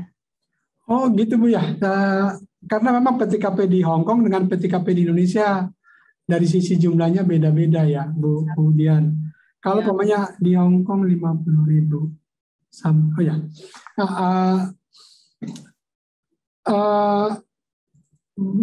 Besar jumlahnya itu mungkin beda. Ketika di Hong Kong tidak kena, di Indonesia jadi kena. Seperti itu Bu ya. Artinya harus ada kena gitu. Betul. Jadi tadi sudah disampaikan bahwa pengaturan pajak di seluruh dunia ya, sebenarnya bukan di Indonesia saja, itu diatur supaya jangan ada orang atau badan yang tidak kena pajak di 2 negara atau kena pajaknya double. Jangan sampai terjadi begitu. Tapi harus ada kena nih kalau memang dia sesuai peraturan, dia harus dikenakan. Nah, kalau tadi contoh kasus Bu Sulastri, ya karena kebetulan di Hong Kong memang standar ya PTKP-nya lebih tinggi sehingga tidak tercapture nih, tidak masuk nih untuk dikenakan pajak gitu. Tapi kan sudah masuk dalam administrasi perpajakan di Hong Kong. Nah, harusnya sih kalau lebih dari PTKP, tadi yang mendaftarkan NPWP-nya suami Bu Sulastri, dan tadi dilaporkan penghasilannya. Kalau lebih dari PTKP ya Pak ya, harus punya NPWP, dan kalau sudah punya NPWP harus melaporkan. Tapi kalau memang tidak lebih dari PTKP ya tidak perlu, gitu sih kesimpulannya Pak Buhari. Oh, begitu Bu ya. Begitu Bu Sulastri tadi penjelasan dari Bu Dian. Selanjutnya juga masih banyak di pertanyaan, nggak apa-apa Bu Dian ya? Kan masih. Pak. Ya, saya bacakan lagi di sini. Saya kerja di Hong Kong, terus penghasilan saya sudah dipotong pajak di Hong Kong. Sementara istri saya kerja di Indonesia, dia juga punya penghasilan dan punya NPWP. Apakah dalam SPT istri saya harus melaporkan penghasilan saya di Hong Kong? Kan saya sudah bayar pajak, mungkin. Ya, seperti ini Bu. Jadi ada teman-teman di sini seperti itu Bu Dian. Jadi karena dua-duanya kerja, di Hong Kong kerja, bapaknya kerja, istrinya kerja. Jadi seperti itu memang. Ibunya tetap di Indonesia, bapaknya di Hong Kong. Iya. Gitu pertanyaannya Bu Dian, silakan. Baik, jadi selama ini bapaknya nggak punya NPWP berarti di Indonesia? Oh, di sini nggak jelas ya. Mungkin nggak punya lah, misalkan nggak punya gitu. Jadi seperti yang saya sampaikan tadi, bahwa harusnya pajak ini kan tadi ya dihitungnya atas satu kesatuan ekonomi nih, keluarga ini merupakan satu kesatuan ekonomi. Jadi nggak istri sendiri, suami sendiri, kecuali suami istri punya perjanjian pisah harta gitu ya. Terus kemudian ingin memilih untuk melaksanakan kewajiban perpajakannya sendiri. Nah itu baru masing-masing. Tapi kalau tidak, pada prinsipnya adalah merupakan gabungan. Jadi harusnya Bapak tadi itu mendaftarkan diri untuk memperoleh NPWP, ya. Jadi NPWP-nya atas nama Bapak. Nanti NPWP istri dihapus saja, gitu kan? Karena ikut suami. Itu boleh, itu di kantor pajak dimungkinkan penghapusan NPWP istri karena status kawin. Itu bisa langsung dihapus. Nah nanti penghasilan yang Bapak terima, kemudian Ibu terima, itu digabungkan jadi satu. Dalam laporannya digabungkan jadi satu, dihitung PTKP-nya bareng-bareng, ya. Tadi pada penghasilan tidak kena pajak sesuai dengan kondisi keluarga Bapak dan Ibu. Nanti setelah dapat PTKP-nya, dihitung pajaknya nih, Pak. Misalnya tadi seperti saya contoh tadi, kalau dihitung pajaknya misalnya jadi 5 juta nih, harusnya pajaknya 5 juta. Tapi Bapak di Hong Kong udah dipotong nih, udah dipotong pajaknya lebih gede gitu kan, karena penghasilan lebih besar, ya kemudian udah dipotong sebesar 7 juta misalnya. Nah, yang sudah dibayarkan di Hong Kong bisa diperhitungkan. Jadi pelaporan SPT Bapak dan Ibu tadi sifatnya hanya sebagai pelaporan saja, tapi nihil, nggak ada pajak yang kurang dibayar, karena pajaknya sudah dibayarkan. Nah, tadi kalau perhitungan pajaknya, itu ya tadi kan penghasilan digabung. Nah, kredit pajak ya, yang tadi saya bahasakan kredit pajak atau pajak yang dapat diperhitungkan pun bisa digabung. Baik dari pihak Bapak, sudah dipotong di Hong Kong, atau mungkin dari Ibu. Ibu kan juga dipotong nih, misalnya kalau bekerja satu perusahaan, ada namanya PPh pasal 21. Nah, yang sudah dibayarkan oleh Bapak, oleh Ibu, itu dijumlahkan saja, digabungkan. Nah, itu nanti jatuhnya biasanya nihil, begitu Pak Buhari. Ya, ya, saya kira Bapak Bapak Wijaya yang menanyakan ini sudah jelas, Bu ya, Pak. Seterusnya ada lagi, kita beralih, ada pertanyaan. Saya WP luar negeri dan berencana untuk kembali ke tanah air. Jika saya telah memiliki aset di luar negeri dari pendapatan luar negeri dalam bentuk saham atau surat berharga yang memberikan bunga atau dividen setiap tahun, apakah penghasilan dividen dari aset di luar negeri ini menjadi objek pajak setelah saya menjadi WP di dalam negeri? Dan apabila aset ini dijual dengan keuntungan, apakah keuntungan tersebut menjadi objek pajak atau capital gain tax? Ya, silakan Bu Dian. Nah, ini sudah agak advance nih nanti ya. Ya. Nanti tolong nih Pak Zauki mungkin bisa menambahkan ya. Jadi kembali lagi kita ke prinsipnya. Bapak tadi Pak siapa? Mohon maaf Pak Buhari. Kurang tahu ya. Ya Bapak tadi ya. Lanjut aja Pak ya. Kalau dia berniat kembali ke Indonesia, berarti kita lihat dulu status NPWP-nya dulu, gitu ya. Kalau dia NPWP-nya hidup, ya maka ya jelas dia harus melaporkan, karena kalau NPWP-nya hidup berarti dia ditetapkan sebagai wajib pajak dalam negeri, maka dia harus melaporkan seluruh penghasilannya, termasuk yang di luar negeri. Nah, penghasilan berupa dividen ya dari luar negeri itu juga merupakan objek pajak. Namun nanti ada pengaturan lebih detail nih yang diatur di dalam Undang-Undang Cipta Kerja nih Pak Buhari. Nanti Pak Zauki mudah-mudahan bisa menjelaskan dengan detail ya bagaimana pengenaan pajak atas dividen yang diperoleh, berarti statusnya nanti setelah dia balik ke Indonesia ya. Kalau sekarang kan masih berniat nih. Setelah dia balik ke Indonesia ya, kemudian tadi NPWP-nya masih aktif sehingga dia punya kewajiban pelaporan SPT gitu ya. Atau kalau kemudian status NPWP-nya non efektif, dia harus aktifkan dulu yang benar ya, karena dia dapat penghasilan dari luar negeri. Nah, itu ada pengaturan khususnya. Kalau kita bicara tax treaty P3B, itu ada memang diatur kalau untuk dividen di Hong Kong itu berapa persen ya saya. Kan kalau di aturan kita PPh 26 harusnya 20%, tapi karena ada P3B maka ada diskonnya lah tarifnya. Nah, ini nanti ada pengaturan lebih detail lagi, lebih rigid lagi nih. Mungkin Pak Zauki bisa menjelaskan pelan-pelan bagaimana pengenaan pajak kalau dia dapat dividen atau dari capital gain kalau dia menjual. Silakan Pak Zauki. Baik, terima kasih waktu yang diberikan Bu Dian dan Pak Buhari Sirait. Izin menambahkan ya. Terima kasih atas pertanyaannya ya. Memang Bapak Ibu, kita kembali dulu. Memang namanya PPh ini adalah pajak subjektif seperti dijelaskan oleh Bu Dian bahwa memang tergantung dari subjeknya. Nah, jadi kalau apakah terkena pajak? Kalau seandainya sudah memenuhi syarat sebagai subjek pajak dalam negeri, maka disitulah nanti akan timbul hak dan kewajiban, termasuk untuk penghasilan ya passive income, dalam hal ini berupa dividen. Tetapi ya, yang menggembirakannya di sini dengan adanya undang-undang Cipta Kerja nih Bapak Ibu ya, jika dividen itu diperoleh dari luar negeri, maka bukan merupakan objek pajak. Ya, walaupun diterima orang pribadi maupun badan. Tapi kalau seandainya dividen itu diterima dari penghasilan dalam negeri, yang menerima badan usaha, juga bukan objek pajak tanpa syarat apapun. Tapi kalau yang menerima orang pribadi, maka tetap dikenakan tarif PPh final 10%. Kecuali ya di Cipta Kerja ini ada lagi nih, ada penambahan, kecuali dividen yang diperoleh diinvestasikan kembali. Diinvestasi kembali mungkin di obligasi ya, nanti ada beberapa nih ya instrumen yang digunakan di investasi, maka tidak dikenakan pajak lagi. Mungkin itu saja dari saya. Brian. Oh ya. Berarti maksudnya gimana Pak Zoki? Kalau dapat dividen dari luar negeri, kalau memenuhi syarat ya baru tidak dikenakan pajak. Ya, ada syaratnya kan? Ada persyaratannya. Jadi gini, kalau di Undang-Undang Cipta Kerja ini memang untuk dividen orang pribadi yang diterima dari luar negeri ya bukan merupakan objek pajak. Kalau dari dalam negeri merupakan objek pajak, tetapi bisa saja di dalam negeri ini bukan objek pajak tapi dengan syarat gitu aja kemudian. Syaratnya diinvestasikan kembali gitu ya. Nanti akan ada instrumen tersendiri kemana saja ini penanaman kembali atas dividen yang diterima. Gitu, Bu Dian. Oke, baik. Demikian Pak Buhari, semoga bisa menjelaskan ya Bapak yang bertanya tadi?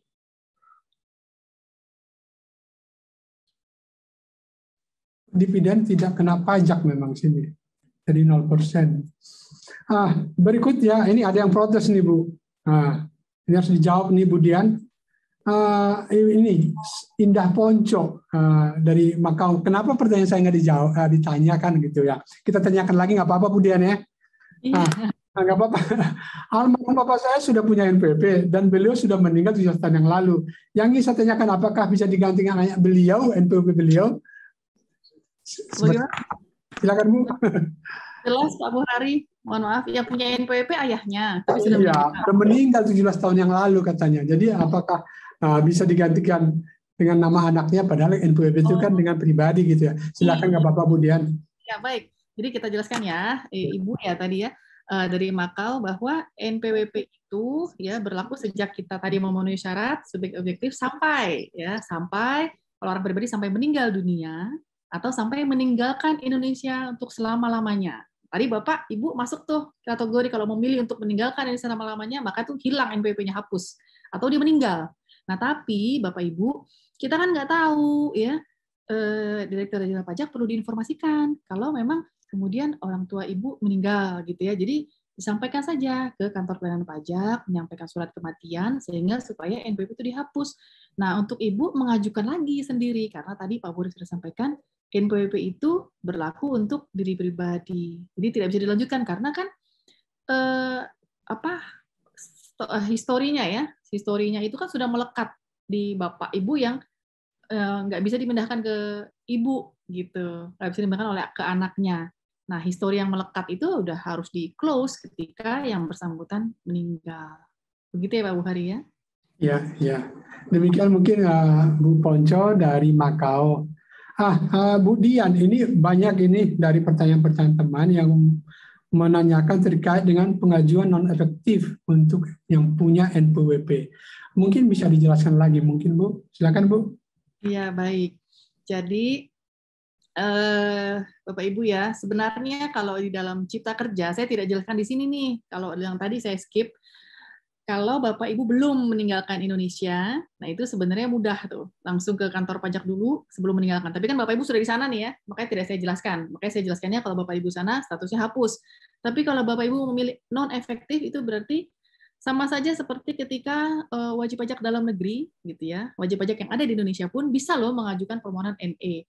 Dan saya sampaikan juga bahwa status non-efektif ini juga bisa ditetapkan secara jabatan gitu ya oleh kantor pajaknya. Jadi saran saya Bapak Ibu cek dulu ke kantor pajaknya status saya apa. Jangan-jangan sebelum diajukan sudah NE.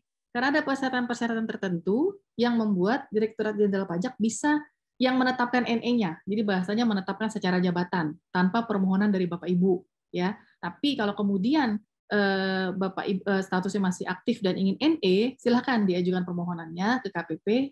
Ada formulir khusus bisa di browsing, formulir pengajuan permohonan NPWP non efektif. Nah, nanti ada alasan yang harus Bapak Ibu contreng gitu. Nanti kalau tidak memenuhi alasan tersebut ada lainnya. Sampaikan saja bahwa Bapak Ibu berada di luar negeri dan sudah dipotong pajaknya di luar negeri. Nah, itu coba diajukan. Gitu ya. Ini merupakan kebijakan sebenarnya, tidak ada di dalam undang-undang ya Pak Buhari saya sampaikan. Karena kalau undang-undang pengaturannya jelas, hapus harusnya. Gitu ya. Tapi kan tadi mungkin Bapak Ibu ingin mempertahankan NPWP-nya karena mungkin dibutuhkan sewaktu-waktu sehingga bisa diajukan NE ke KPP terdaftar. Begitu Pak Buhari? Iya, saya kira jelas ya tadi itu ya bagaimana mengajukan non-efektif NPWP ke KPP setempat atau secara online gitu Bu ya, Bu Dian? Iya. Di chat juga masih ada pertanyaan ini Bu, nggak apa-apa kita teruskan Bu ya, masih ada waktu kan Bu ya? Silakan Pak. Dari Etik Susmiati, kemudian saya Etik salah satu PMI di Hong Kong. Yang saya mau tanyakan, apakah saya bisa memakai NPWP suami saat membeli properti atau saat mengurus izin usaha di Indonesia nanti, walaupun properti itu nanti akan atas namakan saya sendiri. Mengingat perempuan tidak wajib punya NPWP jika sudah menikah dan ikut NPWP suami. Mohon penjelasannya, terima kasih tadi. Ya, nggak apa-apa, diulangi lagi. Ya. Jadi sudah saya jelaskan dan sudah di state juga oleh Bu Eti ya, bahwa memang kalau istri nggak perlu, jadi bisa ikut suami. Jadi walaupun nanti asetnya atas nama istri ya, namun kan ketika membeli aset pun nanti diminta surat nikah kan Bu, surat nikah, karena itu merupakan harta bersama ya. Kalau tidak ada perjanjian prenupsial tadi ya, tidak ada perjanjian pranikah untuk pemisahan harta, maka itu merupakan harta bersama. Harta bersama ya boleh saja nanti kalau kan dalam perikatan tadi di depan notaris kan notarisnya tahu, oh ini memang punya Ibu Eti ini sama punya suaminya juga, ya NPWP-nya boleh berarti suaminya gitu.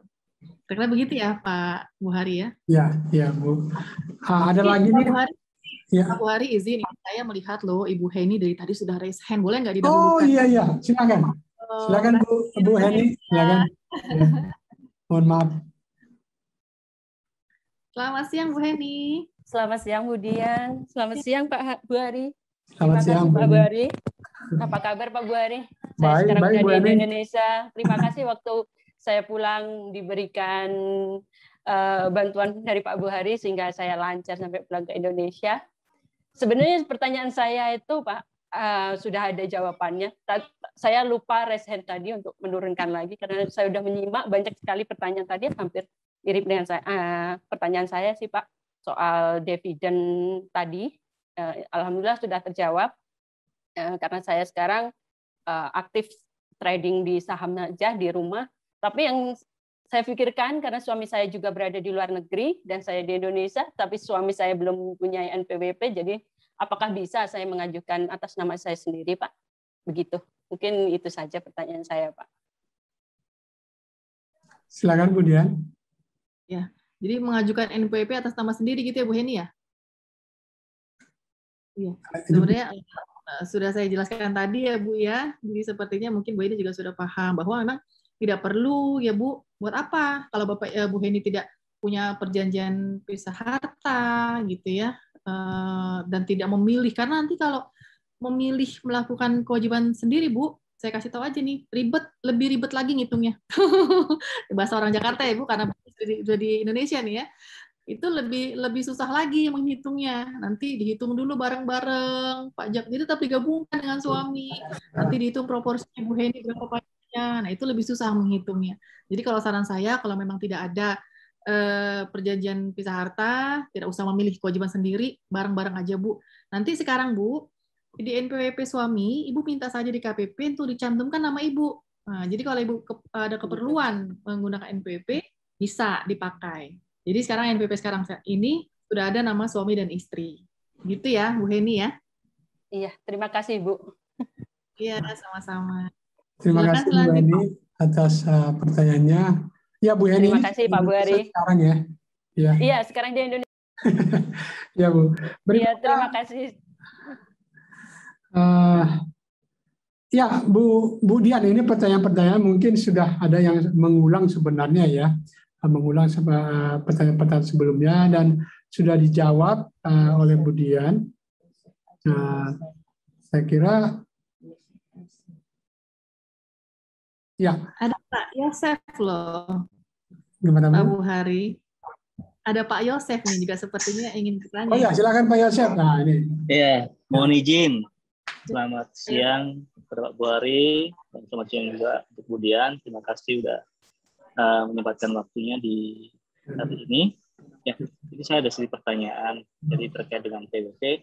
Jadi kebetulan saya besok sudah punya NPWP di Indonesia. Namun yang saya mau tanyakan lebih gini, jika ada satu pribadi yang sebenarnya itu dalam kependudukannya sudah bukan di Indonesia, sudah di luar Indonesia, namun di Indonesia dia ada membuat satu usaha, sudah berjalan beberapa tahun. Nah, dalam perkembangan usaha tersebut, anggaplah sudah berjalan lancar, namun dalam setiap keuntungan-keuntungan ataupun aset yang terbentuk setiap tahunnya itu masih dikembalikan lagi ke perusahaan. Maksudnya itu hanya menambah aset di perusahaan, bukan balik kepada pemegang saham ataupun ke direkturnya. Itu nanti cukup wajib pajaknya hanya terkait ininya aja ya, ke perusahaannya aja ya, bukan ke pribadi ya. Baik, Pak Yosef, saya coba jawab ya. Jadi artinya Pak Yosef sebagai orang pribadi kan belum menerima apa-apa kan? Karena Ya, labanya masuk ke belum. Nah, ini kita Betul. karena seperti prinsip tadi saya sampaikan, pajak penghasilan merupakan pajak yang dikenakan atas penghasilan. Kalau orang pribadinya nggak dapat penghasilan, tidak ada pajaknya. Yang dapat penghasilan korporatnya, ya berarti korporatnya yang dikenakan pajak penghasilan, gitu. Mengikuti aturan pajak penghasilan atas badan. Gitu ya Pak Yosef ya? Ya. Namun dalam setiap tahunnya tetap ada kewajiban untuk melaporkan SPT-nya ya Bu ya? Ya betul. Nah kewajiban melaporkan SPT, nah namun kan penghasilannya belum diterima. Ya, jadi tidak perlu dilaporkan juga gitu. Oke. Ini barusan ya ini sebenarnya cuma alasan untuk pengajuan aja sih, karena COVID jadi kan lupa ngurus SPT gitu kan. Baik. Memang nggak Pak Yosef nggak sendiri. Kalau urusan cuman masalah kalau di sini kan ada namanya, ntar jangan dicari. Tenang aja. Saya juga ingin menyampaikan juga Pak Buhari di sini ya pada saudara-saudara saya yang ada di luar negeri nih ya. Jadi jangan khawatir. Kalaupun nanti ada kelalaian gitu ya, segera saja dipenuhi gitu ya, nggak usah khawatir nanti jadi kena denda ya. Kalau denda kan memang ada ya hanya 100.000 sih kalau terlambat lapor ya kalau orang pribadi gitu ya, karena memang kalau nggak dikasih denda ntar semua orang nggak ada yang lapor kan gitu ya. Nah tapi kalau yang lain-lainnya jangan khawatir, jangan nanti bisa jadi ketahuan. Nah sekarang sudah perkembangan teknologi ya Pak, akses informasi sudah masuk semua, cepat atau lambat akan ketahuan kok. Nah kalau disembunyi-sembunyikan nanti kalau kemudian malah ketahuan oleh Direktorat Jenderal Pajak, nanti takutnya malah ada sanksi bunga dan lain sebagainya. Jadi jangan khawatir. Kalaupun nanti kemudian ada misalnya sesuatu, itu Direktorat Jenderal Pajak juga ada tahapannya. Nggak langsung ya, tidak langsung misalnya melakukan menetapkan sanksi pidana lah, itu terlalu jauh ya. Jadi ada tahapannya dulu, ada secara lembut dulu. Seperti sekarang nih sebenarnya kami menyampaikan secara lembut nih Pak Buhari ya, menyampaikan edukasi, yuk dilaporkan. Kalau kemudian nanti belum, nanti ada misalnya nanti Bapak Ibu dapatkan surat klarifikasi atau himbauan. Jadi kan ada data yang masuk, diklarifikasi dulu. Pak, Ibu, kami ada info nih, ada data seperti ini, gitu ya. Apakah betul transaksi Bapak Ibu? Kok di SPT belum dilaporkan? Sebenarnya kalau suratnya bisa ngomong seperti itu, Pak Buhari. Tapi karena ini suratnya tertulis, ya, dan kalau tertulis harus formal, maka kata-katanya dalam rangka melaksanakan ketentuan. Nah, ini bikin orang-orang jadi stres. pasal segini. Sebenarnya nggak seperti itu. Sebenarnya sifatnya hanya klarifikasi. Jadi, nah, saya sampaikan, kalau diklarifikasi jangan takut. Dijelaskan saja bahwa, oh ini saya sudah lapor di Hong Kong, saya sudah bayar pajak di Hong Kong. Itu nanti kita akan menerima semua informasi dari Bapak Ibu. Nah, yang bahaya itu kalau kemudian tidak ditanggapi. Kita kan nggak tahu. Wah, jangan-jangan benar nih, ada aset tapi penghasilan untuk dilaporkan. Ditingkatkan dong jadi pemeriksaan. Bisa jadi begitu ya? Karena suratnya sudah sampai, karena ke alamat Bapak di Indonesia. Sudah sampai, berarti kan nggak ada penolakan nih, gitu ya, nggak ada kembali pos. Oh, berarti sudah nerima nih Bapaknya nih. Oh, tapi kok dicuekin nih Direktorat Jenderal Pajak nih. Gitu kira-kira ya. Oh, oke. Sampai 3 kali kita kasih himbauan biasanya. Sampai terus, nah bisa kita eskalasi jadi ke pemeriksaan. Nah kalau ada pemeriksaan kita panggil lagi. Kalau nggak datang, ya kita akan mengolah sesuai dengan data yang ada. Nah ini yang mungkin ya mudah-mudahan tidak terjadi buat saudara-saudara di sini ya, yang bisa jadi kalau kemudian dengar-dengar kok tiba-tiba saya ada penagihan misalnya dengan surat paksa tadi, karena tahapan-tahapan tadi sudah terlewati Bapak dan Ibu. Ya demikian Pak Buhari. Ya Bu. Mungkin ada Pak Yomi, rekan saya ini. Silakan Pak Yomi yang resen. Terima kasih Pak Buhari. Terima kasih Bu Dian. Izin bertanya, tidak terkait dengan pajak pribadi, cuman sedikit kebijakan pemerintah Indonesia. Jadi pemerintah Indonesia dalam waktu beberapa tahun terakhir itu kan gencar mempromosikan Indonesia menjadi daerah tujuan digital nomad atau pariwisata digital dunia. Apakah sudah ada aturan bagi para pekerja digital nomad yang tinggal dan bekerja di Indonesia namun memperoleh penghasilan di luar negeri? Demikian Ibu, sedikit pertanyaan dari saya. Oke, terima kasih Pak Yomi. Selamat siang Pak Yomi. Jadi gini Pak, memang kadang-kadang dengan perkembangan ekonomi ya, perkembangan teknologi itu menjadi keluar bentukan-bentukan baru gitu ya. Tapi kita bentukan tadi ada digital nomad gitu ya.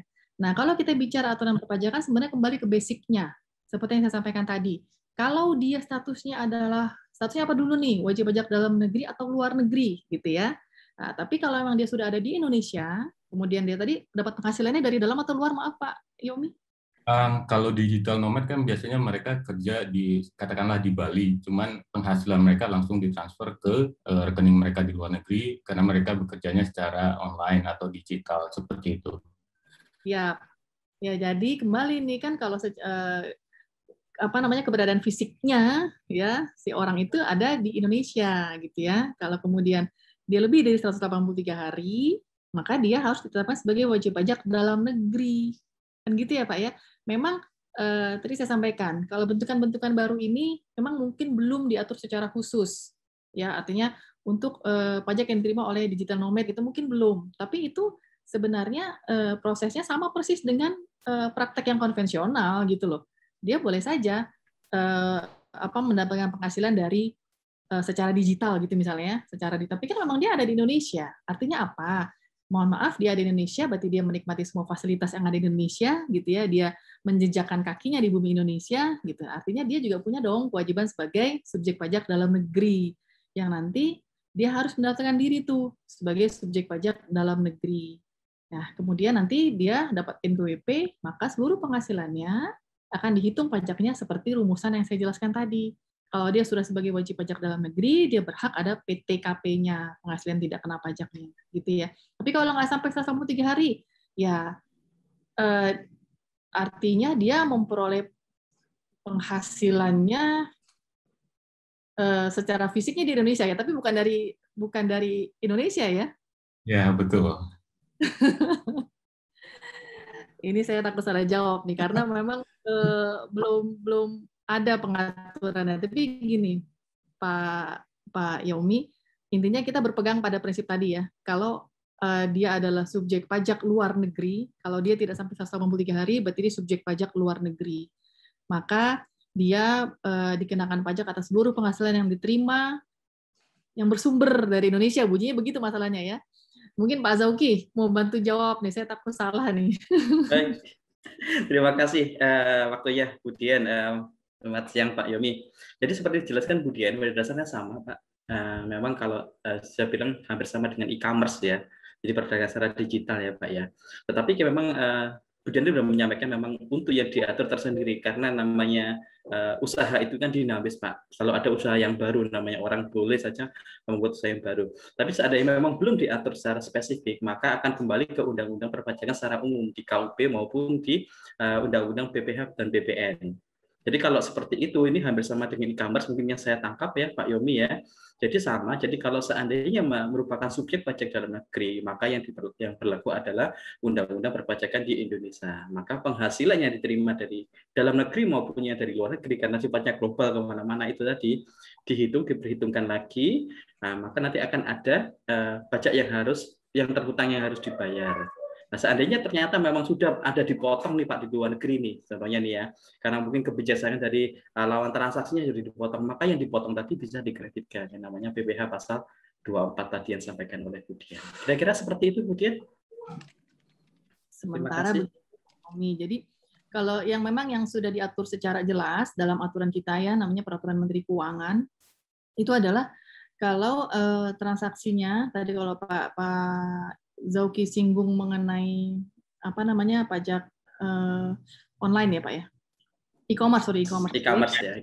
E-commerce itu artinya yang baru diatur jelas itu kalau ada kita memanfaatkan, ini PPN-nya nih kalau ini saya jelaskan ya, pajak pertambahan nilai ya, pajak pertambahan nilai kalau ada perusahaan di luar negeri, dia kan sama nih e-commerce juga ya, di mana aja dia bisa lokasinya, tapi kalau menyerahkan jasa digital. Nah, ini hati orang, Mbak. Sorry ya, Pak ya. Nah, kalau dia berhak dia menjual gitu ya jasa digital dimanfaatkan di Indonesia. Nah, kalau PPN lebih jelas nih, Pak. kan jelas dikonsumsi di Indonesia, maka kena PPN. Nah, si yang menyerahkan ditunjuk sebagai pemungut. Tapi kalau tadi nih, kalau setelah saya pikir-pikir ya Pak Yomi ya, memang belum ada pengaturannya. Sepertinya jadinya kami jadi dapat masukan yang harus diatur nih. Karena kalau regulasi yang sekarang belum bisa meng-capture mereka. Gitu. Karena apa? Karena dia tidak lebih dari 1,3. Berarti dia bukan tax resident Indonesia. Gitu kan. Dia cuma istilahnya ya bisa dibilang apa namanya wisatawan lah gitu yang kemudian kebetulan ada di Indonesia yang tidak melewati time test Indonesia, berarti dia adalah subjek pajak luar negeri. Nah, kalau subjek pajak luar negeri, kita hanya bisa memajaki atas penghasilan dari Indonesia. Kalau dia dapat penghasilan yang sumbernya dari luar Indonesia, ya kita nggak berhak apa-apa. Itu ya Pak. Jadi memang belum ada pengaturan dan jadi memang sebelum ada diatur ya. Jadi kalau dia WPP luar negeri dapat penghasilan bukan dari Indonesia, kita tidak bisa memajaki. Jadi dari turis tadi yang digital nomad tadi ya mungkin kita dapatnya pajak daerah aja ya Pak ya kalau dia makan-makan di kafe. Kira gitu ya Pak Yomi ya. Iya. Ya, terima kasih Pak Yomi atas pertanyaannya. Mungkin sebagai masukan juga nanti buat teman-teman pajak dalam hal pembuatan undang-undang KUP yang baru. Bapak Ibu sekalian, memang ada banyak nih pertanyaan yang sejenis gitu ya. Mungkin ada 2 pertanyaan terakhir nih Bu Dian sebelum kita tutup ya, nggak apa-apa ya. Ini Bu Liali, saya WP luar negeri dan mempunyai UNPWP aktif, yang mana dibuat dalam proses pembelian aset di Indonesia. Saya juga tidak pernah melaporkan SPT tahunan. Namun dalam hal ini tentu saya tidak bisa menonaktifkan NPWP saya, sebab masih akan saya butuhkan dalam proses jual beli aset. Apakah dengan memiliki aset tersebut saya wajib membuat SPT tahunan? Mohon pencerahan. Baik. Aduh, saya senang sekali nih ya dengan pertanyaannya. Jadi pertanda nih Bapak Ibu memperhatikan betul ya Pak Buhari ya. Jadi Bu Lili tadi ya, Bu Lili sampaikan. Jadi seperti yang saya jelaskan tadi. Ya, jadi yang harus kita pahami filosofinya. Filosofi lagi saya ulang lagi ya, bahwa pajak penghasilan dikenakan atas penghasilan. Ya. Jadi terserah nih, nanti penghasilannya mau dikonsumsi, mau buat investasi, asal di induknya di penghasilan yang sudah dikenakan pajak, maka atas tadi konsumsinya itu sudah bukan objek pajak penghasilan lagi. Nah, kemudian kalau diturunkan tadi menjadi konsumsi, ya misalnya makan di restoran, memang ada pajaknya lagi. Kalau di Indonesia kan namanya pajak daerah nih, pajak pembangunan, tapi bukan pajak penghasilan. Ya, kemudian ditransfer uangnya. Nah, itu kan sebagai bentuk investasi sebenarnya ya. Apakah kena pajak yang ditransfer? Ya, ditransfer tidak. Tapi kalau kemudian yang ditransfer tadi dibelikan aset. Nah, ini menjadi objek pajak yang berbeda lagi. Kalau tadi dibelikan aset, nah itu menjadi tadi namanya bea perolehan hak atas tanah dan bangunan BPHTB. Itu pajak daerah juga. Yang pajak pusat itu ya Bu Lili hanya pajak penghasilan. Jadi saya sampaikan ya, cuma 3 pajak pusat. Pajak penghasilan, pajak pertambahan nilai, tapi ini tidak relevan dengan Bapak Ibu, nggak usah pusing. Dan bea materai, tidak usah pusing lagi, karena cuma terkait dokumen aja ya 10.000 sekarang tarifnya. Jadi yang Bapak Ibu mesti pahami betul adalah hanya PPh-nya saja. PPh-nya sekali lagi hanya dikenakan atas penghasilan. Penghasilan yang didapat bisa dikonsumsi, bisa diinvestasi, bisa ditabung. Nah, kalau sudah dikenakan di induk ini penghasilannya, tidak usah khawatir. Jadi sehingga ketika Bapak Ibu, tadi misalnya Bu Lili, dapat penghasilan, ya sudah dilaporkan, misalnya 100 juta setahun penghasilannya di SPT. Diturunkan ada dalam bentuk, selain konsumsi misalnya ada invest nih, beli tanah. Beli tanah ternyata misalnya nilainya 80 juta gitu kan. Nah, beli tanahnya memang atas transaksi tanah ada pajak daerah sendiri nih, tapi bukan cabangnya pajak pusat nih, bukan turunannya nih ya. Ini pajak sendiri nih kalau pembelian ya. Nah, itu final sifatnya, artinya nggak usah dipusing-pusingin sebelum transaksi, sebelum Ibu diperbolehkan bertransaksi itu harus dipenuhi dulu kok gitu. Itu otomatis akan sudah terbayarkan pajaknya. Nah, tapi yang tadi yang alirannya dari yang pajak penghasilan tadi, dia ada turunan dari penghasilan tadi, dia belikan aset 80 juta. Nah, tadi saya sampaikan Direktorat Jenderal Pajak bisa dapat data nih gitu ya. Bisa dapat data bahwa oh, ada pembelian aset atas nama Bu Lili gitu ya. Lihat dong, dicek dong SPT-nya, dicek. oh sudah lapor kok dia penghasilannya 100 juta, make sense dia beli aset 80 juta, sudah selesai. Ya, yang menjadi masalah kalau kemudian di cross check ternyata ada diketahui gitu ya, udah beli asetnya banyak, belum lapor SPT atau belum dilaporkan. SPT-nya lapor nih gitu ya. Tapi nihil lapornya penghasilannya, padahal dia beli aset. Nah, itu yang mungkin menjadi masalah nantinya. Mudah-mudahan penjelasan saya bisa mencerahkan ya Bu Lili ya. Tapi jangan khawatir, itu semua seperti saya sampaikan tadi melalui proses. Nggak tiba-tiba langsung dikenakan, enggak gitu ya. Jadi kami pun juga jadi tidak berarti apa ya, setiap ibu mau beli aset jadi lapor pajak, bukan. Ya harus dipahami, pajak penghasilan itu ya dikenakan atas penghasilan selama 1 tahun, itu aja. Nah, nanti bisa terjadi proses klarifikasi seperti itu. Nah, nanti kalau Bu Lili bisa jelaskan, misalnya nih saya sampaikan, bisa saja ada aset di ada transaksi kemudian bunyi di DJP, oh ada transaksi aset nih, oh ternyata itu hibah gitu ya, oh itu ternyata warisan. Nah, kalau hibah dan warisan tersebut memenuhi ketentuan, itu tidak ada implikasi pembayaran pajaknya kan, tidak ada implikasi pembayaran PPh-nya gitu. Jadi ketika nanti ada transaksi aset 5 miliar misalnya gitu ya, oh diketahui klarifikasi kan di SPT-nya nggak ada gitu, nggak dilaporkan. Diklarifikasi, ibu bisa jelaskan ini warisan dari orang tua saya. Mana buktinya? Ditunjukkan dokumennya, akte waris dan lain sebagainya. Itu tidak kena pajak. Jadi intinya Bapak Ibu dalam administrasi perpajakan ini hanya butuh pengakuan gitu, pengakuan sejujur-jujurnya. Kalau memang bukan objek pajak tidak akan dikenakan pajak. Kalau memang objek ya mau nggak mau sebagai warga negara memang kita terikat akan aturan itu. Gitu ya Pak Bu Hari. Jelas ya Bu Lia ya. Oke, terakhir ini ada pertanyaan dari Bu Rohana Pane. Tadi disampaikan oleh Bu Dian adalah NPWP suami istri disatukan saja.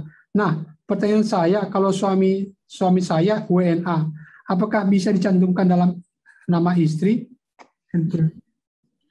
Ya, berarti Ibu kalau suaminya WNA ya berarti bukan wajib pajak dalam negeri, ya berarti tidak bisa mencantumkan nama istri, gitu ya.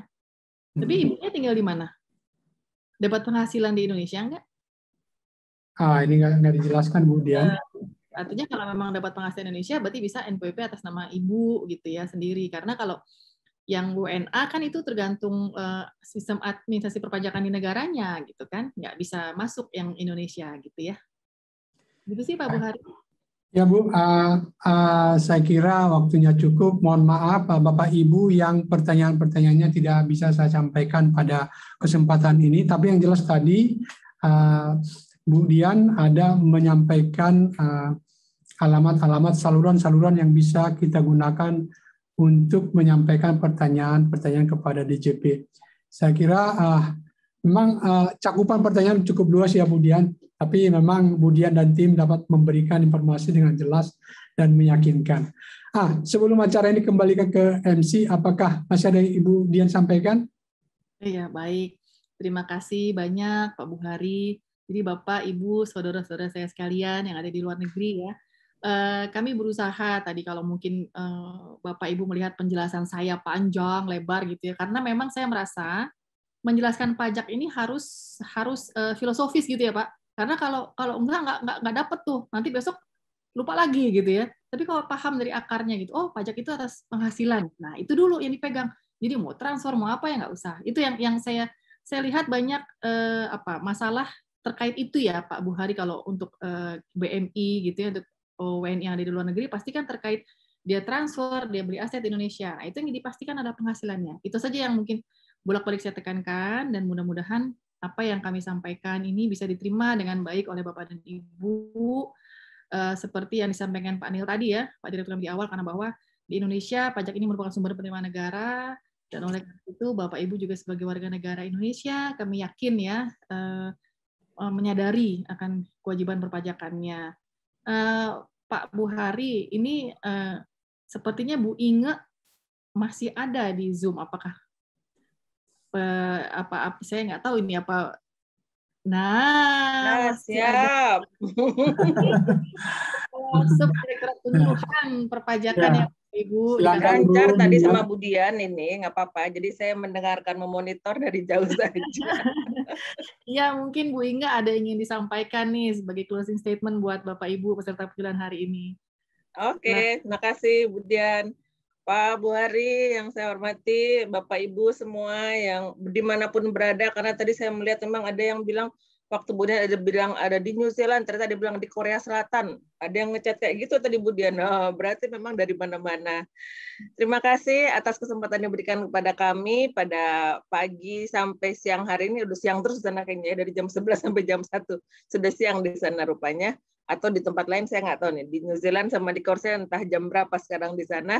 Tapi kesempatan yang diberikan kepada kami ini mudah-mudahan bisa memberikan tambahan pencerahan kepada Bapak Ibu semuanya. Tadi Bu Dian sudah bilang kalau memang masih ada pertanyaan silahkan kontak kami. Pada dasarnya kami sangat terbuka karena gimana pun juga Bapak Ibu dimanapun berada tetap menjadi bagian dari warga Indonesia yang sama-sama harus kita berikan pelayanan yang sama dimanapun berada. Pak Bu Hari, terima kasih kerjasamanya dengan konjen RI di Hong Kong. Semoga juga nanti bisa menular kepada konjen-konjen lainnya. Bapak Ibu tetap stay tune. Yeah. Tadi Bu Dian sudah bilang coba dicek di IG ya Bapak Ibu, kalau sekarang ini kan zamannya sosmed. Di follow IG di Dijen Pajak, atau kalau Bapak Ibu sudah tahu terdaftar di mana tinggal dicari misalnya KPP mana Duren Sawit. Oh, saya gampang. Terusnya Bapak Ibu ternyata terdaftar di KPP Duren Sawit, Bapak Ibu tinggal cari di IG-nya nanti ada pajak Duren Sawit. Di situ biasanya ada informasi-informasi yang terbaru dari Direktorat Jenderal Pajak, supaya nggak ketinggalan informasi nih. Siapa tahu kami memperkenalkan aplikasi baru, misalnya, atau ada info peraturan terbaru. Kadang-kadang yang peraturan lama pun suka kita infokan lagi supaya lebih memberikan penjelasan kepada para wajib pajak. Oke, Bapak Ibu semuanya, terima kasih atas partisipasinya. Semoga apa yang kita lakukan pada hari ini membawa manfaat untuk kita semuanya. Terima kasih. Silakan. Siapa nih, Pak Bu Hari, Pak Bu Dian, atau Bu Denti? Ya, kembalikan ke Bu Denti. Silakan Bu Denti. Kembalikan ke Bu Denti. Silakan Bu Denti. Baik. Terima kasih banyak Pak Bu Hari, Bu Dian, dan juga Bu Inge. Bapak Ibu hadirin yang kami hormati, demikian webinar edukasi perpajakan yang sudah kita ikuti bersama. Semoga pesan dan hasil diskusi kita dapat bermanfaat dan bisa kita pedomani bersama. Kami ingatkan kembali kepada Bapak Ibu semua untuk dapat mengisi form evaluasi yang dapat Bapak Ibu isi melalui link yang sudah kami bagikan di kolom chat. Akhir kata, kami mengucapkan terima kasih banyak atas kehadiran dan partisipasi Bapak Ibu peserta, narasumber, moderator, dan juga tamu undangan yang sudah hadir pada Zoom meeting pada hari ini. Saya Denti Tresna Mutiara sebagai MC, atas nama panitia penyelenggara mengucapkan mohon maaf atas kata-kata kami bila ada yang kurang berkenan. Tetap menjaga protokol kesehatan Bapak Ibu, patuhi 5M, memakai masker, mencuci tangan, menjaga jarak, menjauhi kerumunan, dan mengurangi mobilitas. Salam sehat untuk kita semua. Wabillahi taufiq wal hidayah. Wassalamualaikum warahmatullahi wabarakatuh. Waalaikumsalam warahmatullahi wabarakatuh.